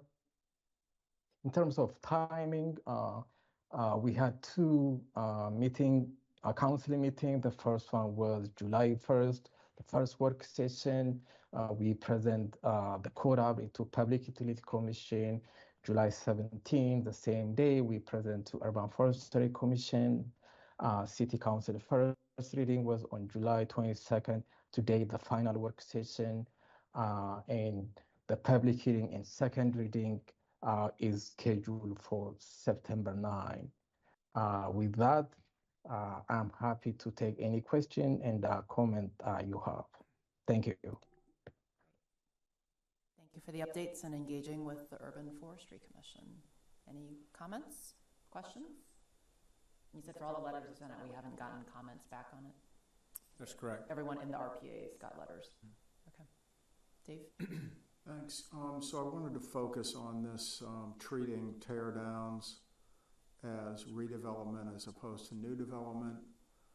So it seems to me it probably is a benefit to developers. So how much, what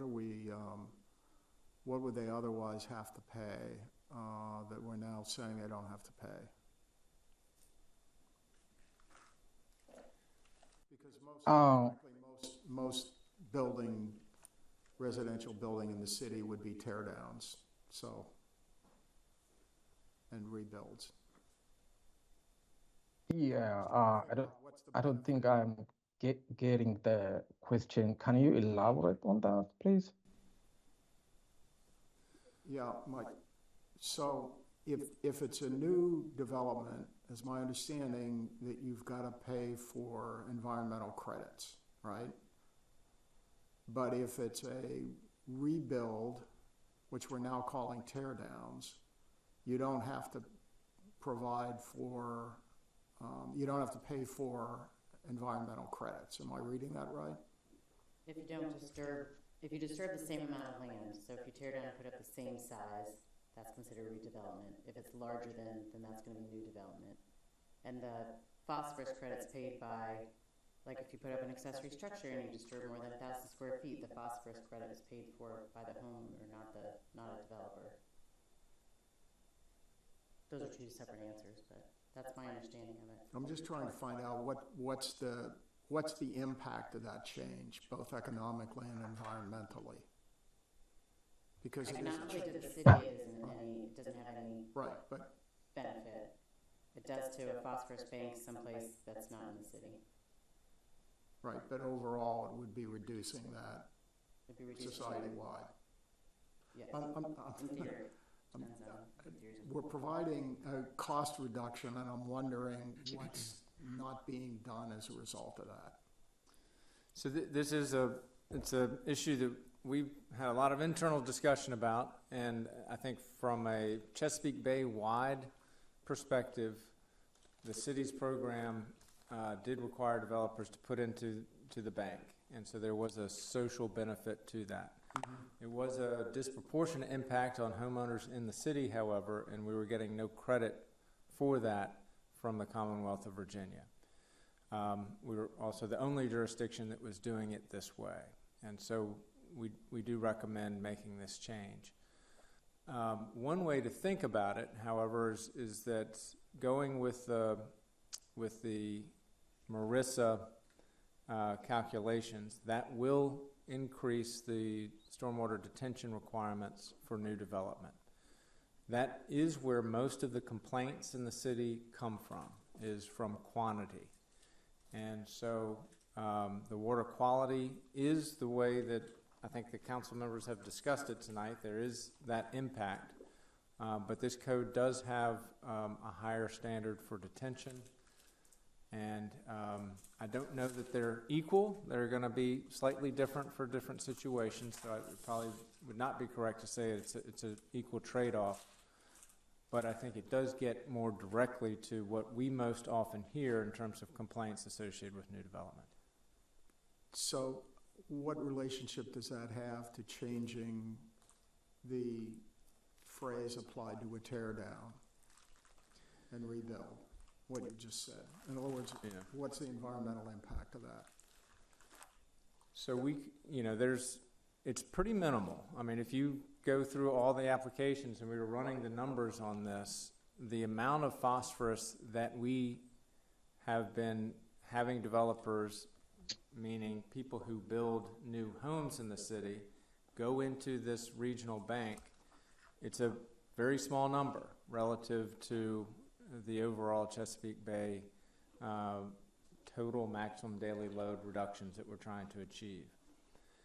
And so it was not a significant contributor to the environmental benefit, but it was an expense that homeowners or builders, ultimately the builders pass on the cost to the homeowners, were bearing. How much is that? Do we have any idea? What are we So, talking about? Mr. Keefley, we ran some numbers, and I think you tallied up what the total pounds of phosphorus is on a typical year. Do you have that number handy? Yeah, like Mr. Shield said, the phosphorus and the nitrogen amount we get from a single family house is very small. In my time with the city, most of the numbers, phosphorus numbers are below 0.1. The nitrogen can go a maximum up to 3 pounds per year. But talking about phosphorus is a very small amount. And based on our trend for the last 5 years from development, including single family house and commercial, we get 40 pounds per year of nitrogen. And that we are keep counting towards our TMD requirement. But gathering those nitrogen and phosphorus from development is not enough to meet the 2028 DEQ requirements. But the numbers are very small from a single family house. Right, so all I'm trying to figure out is this is a change, and I'm trying to figure out what's the financial impact of the change, positive or negative to home, and why. And then secondly, what's the environmental impact? That's all. I'll just chime So in. I just want to in chime in terms, quickly. go ahead, please. Wait Yeah. just a moment, and then we'll. Okay. Mr. Snyder, on the chart from the staff report, it does say depending on availability and demand, offsite nutrient credit prices can range from $27,000 to $30,000 per pound. And so in the property A, I did the calculation. It comes out to about $3,000, $3,300 per year that they would pay. So that's for an example property. How much is that again? One time.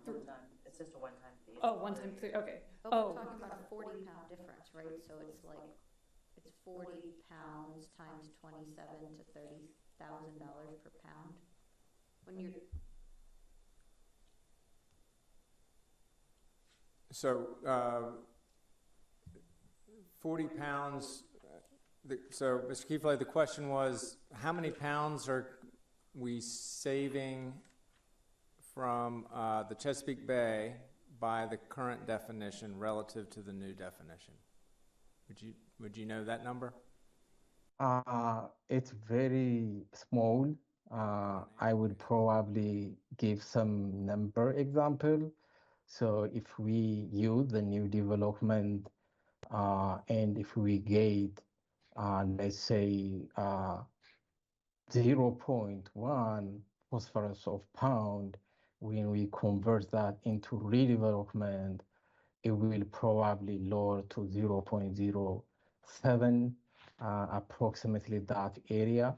And still, it's very small change, but financially, as you can see, the price every time the price is going higher and higher. So this will, they will buy the phosphorus amount, but the city is not benefiting out of it. So that is one of the requests we are making, because they buy it, but DEQ doesn't allow us to use it because we require them to use the new development. And the new development assumed open space and grass as a pre-development, but if it literally most of the tear down, there is already impervious area. So DEQ doesn't allow us to use the new development anymore.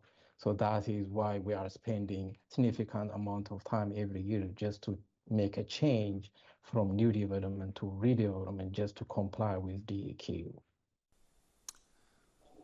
Can I try to sum up to make sure I'm understanding this? So I share some of the concern that Dave raised, which is I don't want to make it easier for people to tear down their properties, right? Like as a concept, and this seems like it could make it cheaper for them because they don't have to pay for these offsite credits. I went back to my July 1st notes when Zach had said that the reality is we actually can't achieve the new development water quality standards, and the fact that we're the outlier, I think, is why staff kind of made the recommendation. If we call it redevelopment, if you could scroll down to the staff report, it would require us to it would enable us to require more quantity detention. Is that what I'm understanding? And that's the issue that we see more of, the quantity rather than the phosphorus issue, the quality. I think the state cares more about the water quality, and as a local concern, our neighbors typically care more about quantity. Yeah, I'm just reading line 186. It says, the next provision allows us to have a higher standard for redevelopment. So if we do go with the redevelopment definition, then we get to be stricter on the quantity detention part of it. And that locally, And that's why I say net. If you're changing the IMP curves, that's not the right, to the Marissa, which are more accurate, meaning more current, that's where your 15 to 30% difference in retention becomes. And that's why it is like, how do you offset? Like, how do you make that decision to offset quantity versus quality? And 4 is necessarily related to the decision on new development versus redevelopment? No, I thought they were different. they're different. They're just, if you're looking at netting it out, Yeah, that's what, okay. why can it's you do saying. one without the other? Like, can you? So we very strongly recommend conforming with the state norm. It has become this incredible bureaucratic nightmare, frankly, to try to convert everything back to the way the state wants it relative to how we're doing it. And it's really not a good way to do business. So it took us all kind of a little bit of time to understand that after our subject matter experts were explaining it to us for the same concerns that I think have been articulated tonight. But the way we're doing it right now is not a good solution. So I appreciate it. Maybe we could have more of a staff response. What are we losing in terms of what in the macro sense are we losing by making this change? What's the gain financially, and are we gaining that? Are we gaining back what we may be losing in quality with quantity controls? Okay. So we can address that when this comes to you for final consideration. We can aggregate what the delta is on a typical year. So you have those numbers, and we can provide that information. Thanks. Anything else? Okay. Could I make one request, just that, so that we can better understand this nutrient credit purchase generally outside of this change?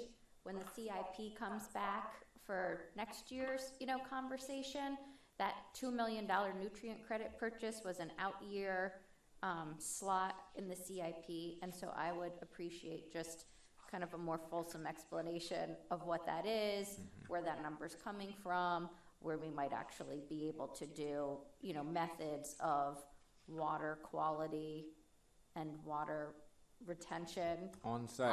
right. Instead of buying, our way out of obligations that we're trying to, better the region generally in terms of the bay.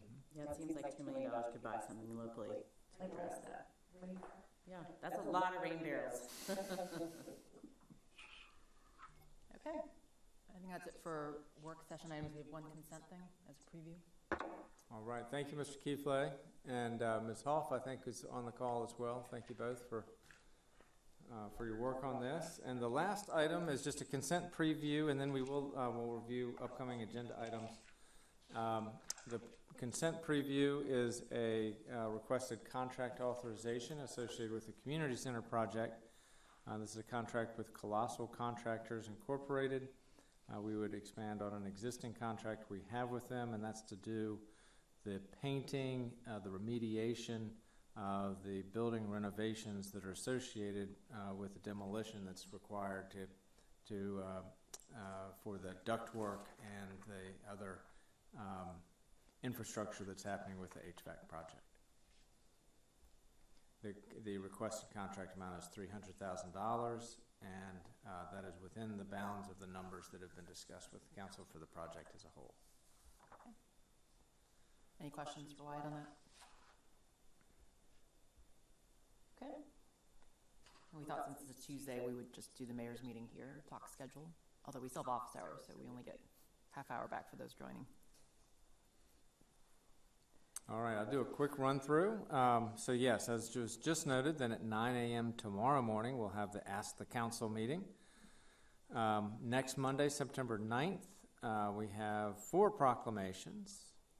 And we'll have a presentation by the Electoral Board of the I Voted sticker presentation, and the Library Board will join you for their annual report. During the City Manager's report, I was proposing that we would have a short briefing for the Council on the Fellows Park conceptual design.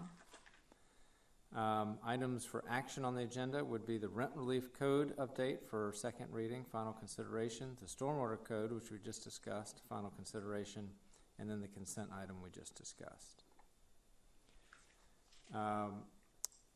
Skipping ahead to that Saturday then is the Falls Church Festival, and I think our event where we'll have the closing ceremonies for the 75th anniversary and a launching ceremony or celebration for the Visit Falls Church Tourism webpage. That will be at 10:15, is that right? 10:15 in the morning on Saturday at Falls Church Festival. The Run for the Schools is on Sunday, September 15th.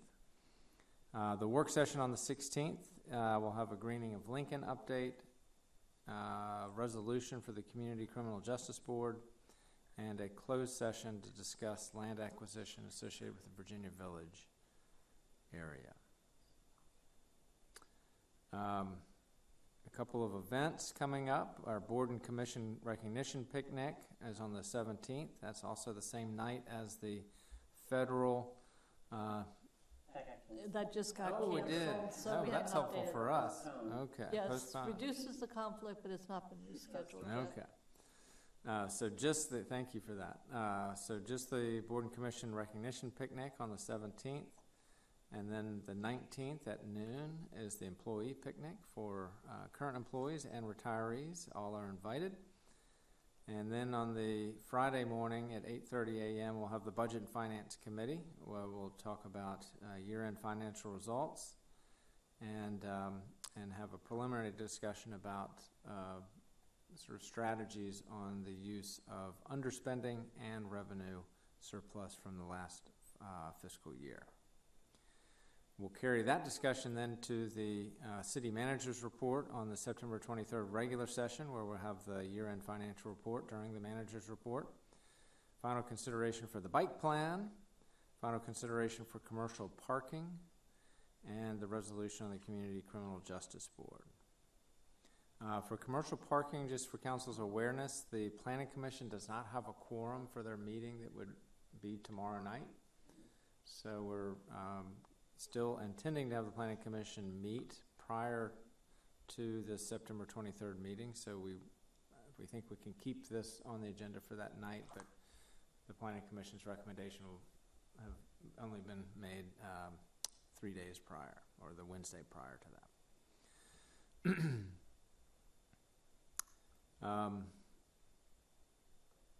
We do have the 2 open houses that were discussed about accessory dwellings. Can I go back to that? I need to reschedule the Economic Development Committee and the Government Operations Committee meetings for the 24th and the 25th.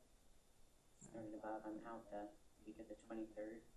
Okay. So I can follow up with you on, Aaron and I were talking about states, and I can follow up with Justine and Mayor about EDC states. Or you can have them and I just won't be there, your choice. Okay. So I'll come back with those Follow up. ones. You're on GovUps. I didn't give you the opportunity to ask them to check Aaron first. So I'll circle back on that. Okay. I just wanted to note that. September was the website, I think, on the agenda. That's right. Okay. So September 25th, we have the VML Regional Legislative Meeting. That's still on at Godfrey's. Also on the 25th is the AD Framework Open House, the first of 2, and then we'll have a second one on September 29th. And October 7th, work session, council salaries, financial policies, discussion and review, Affordable Housing Fund governance, which is associated with the financial policies, and then the scope of work for the solid waste financial policies.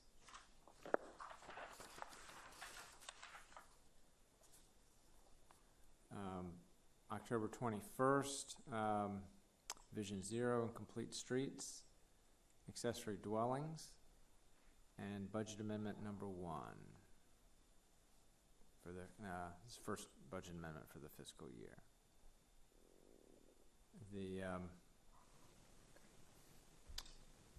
I'll now just sort of scan because we're getting a little bit out there. The new date for the Alexandria and Arlington dinner, October 23rd. That's moved forward. That's news to me. That was news to me. It had been, I think, a little bit later. It was like December 5th. Yeah, I think there was some conflicts, but now we're back to October. Okay. Maybe The clerks worked it out with Arlington Alexander. Clerks. Yeah, they had sent out a save the date, so I'm anticipating feedback came in. We'll have That's to- my understanding, is that was this is the new suggested date, just to see if that works better for people. So tentative new, not So select. how does it work with this group? And then we can see how Arlington Yeah. Alexander do it. It's hard working with 3 elected bodies, I imagine. That's right after VML, I think. VML's Week after the October week 13th to the Okay. 15th. Oh, okay. It's a Wednesday. Wednesday night. I think it's fine. It's a fourth Wednesday, if that helps with any I think I have meetings. I have the NVTA stuff, but I mean, there's always going to be something, so I wouldn't like. The current MBTA is probably Arlington Alexander. It might also be an MBTA, right? But the NVTA one that I go to often gets canceled, so I don't know. Is that the PCAC? Yeah. Yeah. Aaron, Dave, how does October 23rd look? So maybe 5 of us are okay with it. That's pretty good. Hopefully we'll get a response back from the other jurisdictions. Thank you for putting it together. I think it's something we had years ago, and we talked about wanting to resurrect it. Every time we talk to our peers, we learn something. So we want to keep building those relationships. Maybe I'll just hit a few highlights then. November 12th, that regular session, we did put in the swearing-in ceremony for a new city council member. Second reading for the budget amendment. First reading potentially for accessory dwellings. Financial policies resolution. And then the associated affordable housing funding governance resolution. And the Saigon Boulevard naming. Financial policies resolution, I thought we were just reviewing. What are we resolving versus reviewing? It would be a readoption of them. Okay. So we're anticipating that there may be some small technical changes, but there also might be some policy, meatier policy issues. One that we've been talking internally is how we fund affordable housing, maybe having some articulation in our financial policies about how we do that sort of on a multi-year basis. The Planning Commission has asked that it be folded into the CIP, which we resisted a little bit just because it's not really a CIP thing. But if the council directs that that's what we do through the financial policies, I think that's a way to sort of square that circle. That's a discussion. That's kind of one substantive discussion that we might have. Okay. Any input from the group on schedule? Madam Mayor, I just had one. This is more for the city attorney about appearance of conflict of interest and conflict of interest guidance. If you have a timetable in mind, it would be great. So, thanks. Sure. I had a request. Can we feather in the work plan and CIP updates? Yeah. here? I think we'll probably Is that do that one soon. October 23rd was CIP? Thought we had already 28th. Probably due for the Q3. There it is. October 28th would be CIP update. Where was it, sorry? So we'll do a update on council strategic priorities and CIP on October 20th. Yeah, is quarterly CIP the same as the work plan update now, or is that different? It should be the same. Do them the same night, even though they're not the same document. Does that make sense? Will that include our kind of dashboard too? Last time we looked at it in like Word format, and then we were like, can we chart it out? Like, Yeah, chart. I also mean that financial sort of dashboard. We'll figure out maybe at the Budget and Finance Committee meeting when it makes sense to do those. Yeah. So Karen and I have been talking about that. It's kind of the broader question of how we do our regular financial reporting, kind of making sure that they're relevant, they have the right information in them. Yeah. Mayor, if I could highlight, on November 18th is the legislative 2025 resolution. So I sent out to the legislative committee an update on the VML stuff and then an ask for dates so that we could try to meet the week of October 7th. So we could start the legislative process for 2025. So just wanted to flag that email that's come out to the Ledge Committee. Your intern again? A multi-year intern? He is a multi-year intern. He is coming back. And he just finished a wonderful summer internship with HHS. So we are, Alex has been awesome. So he's already committed to coming back during the school year. So that'll be great. So if you could let me know what dates will work for the legislative committee, we'll get that going. And then you have the stuff for the VML meeting, which I'm doing Thursday, so I'll have information to share. And then the goal will be, which I got to work with the city manager on, hopefully to bring that resolution to council November 25th for adoption, no later December, depending on if we're going to request for some bills to be filed or charter amendments. The November date would be better. So I just wanted to flag the email that I sent out for the Ledge Committee scheduling. So Wyatt and Sally, I think we both talked offline about scheduling a closed session on affordable housing, and Sally's recommendation on policy for that. We should do that before then the Ledge priorities are done. So if you all can look at the schedule for that. If that requires any lobbying from us to. Okay. Thanks. Okay, anything else on schedules?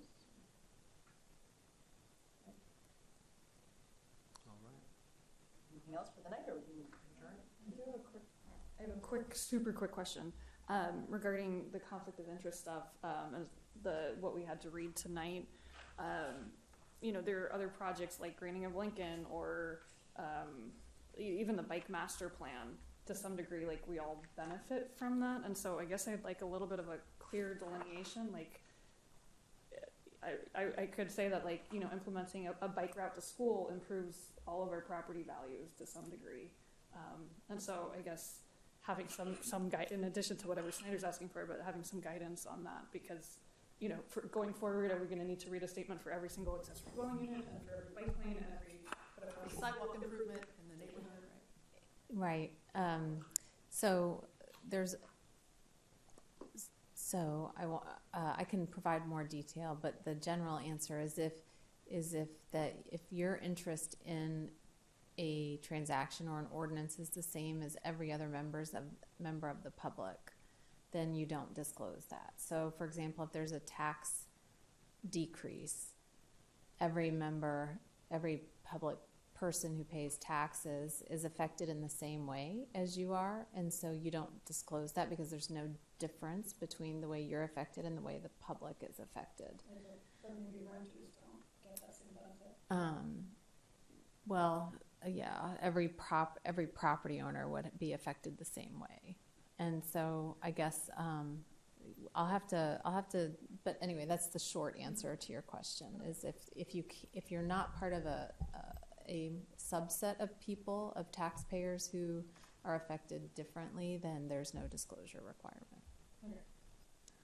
And I will let the council know, we do have a working group that's now meeting on a regular basis to work through these issues with the city attorney and with the city clerk so that we can provide greater clarity to our boards and commissions and to kind of all folks who are concerned.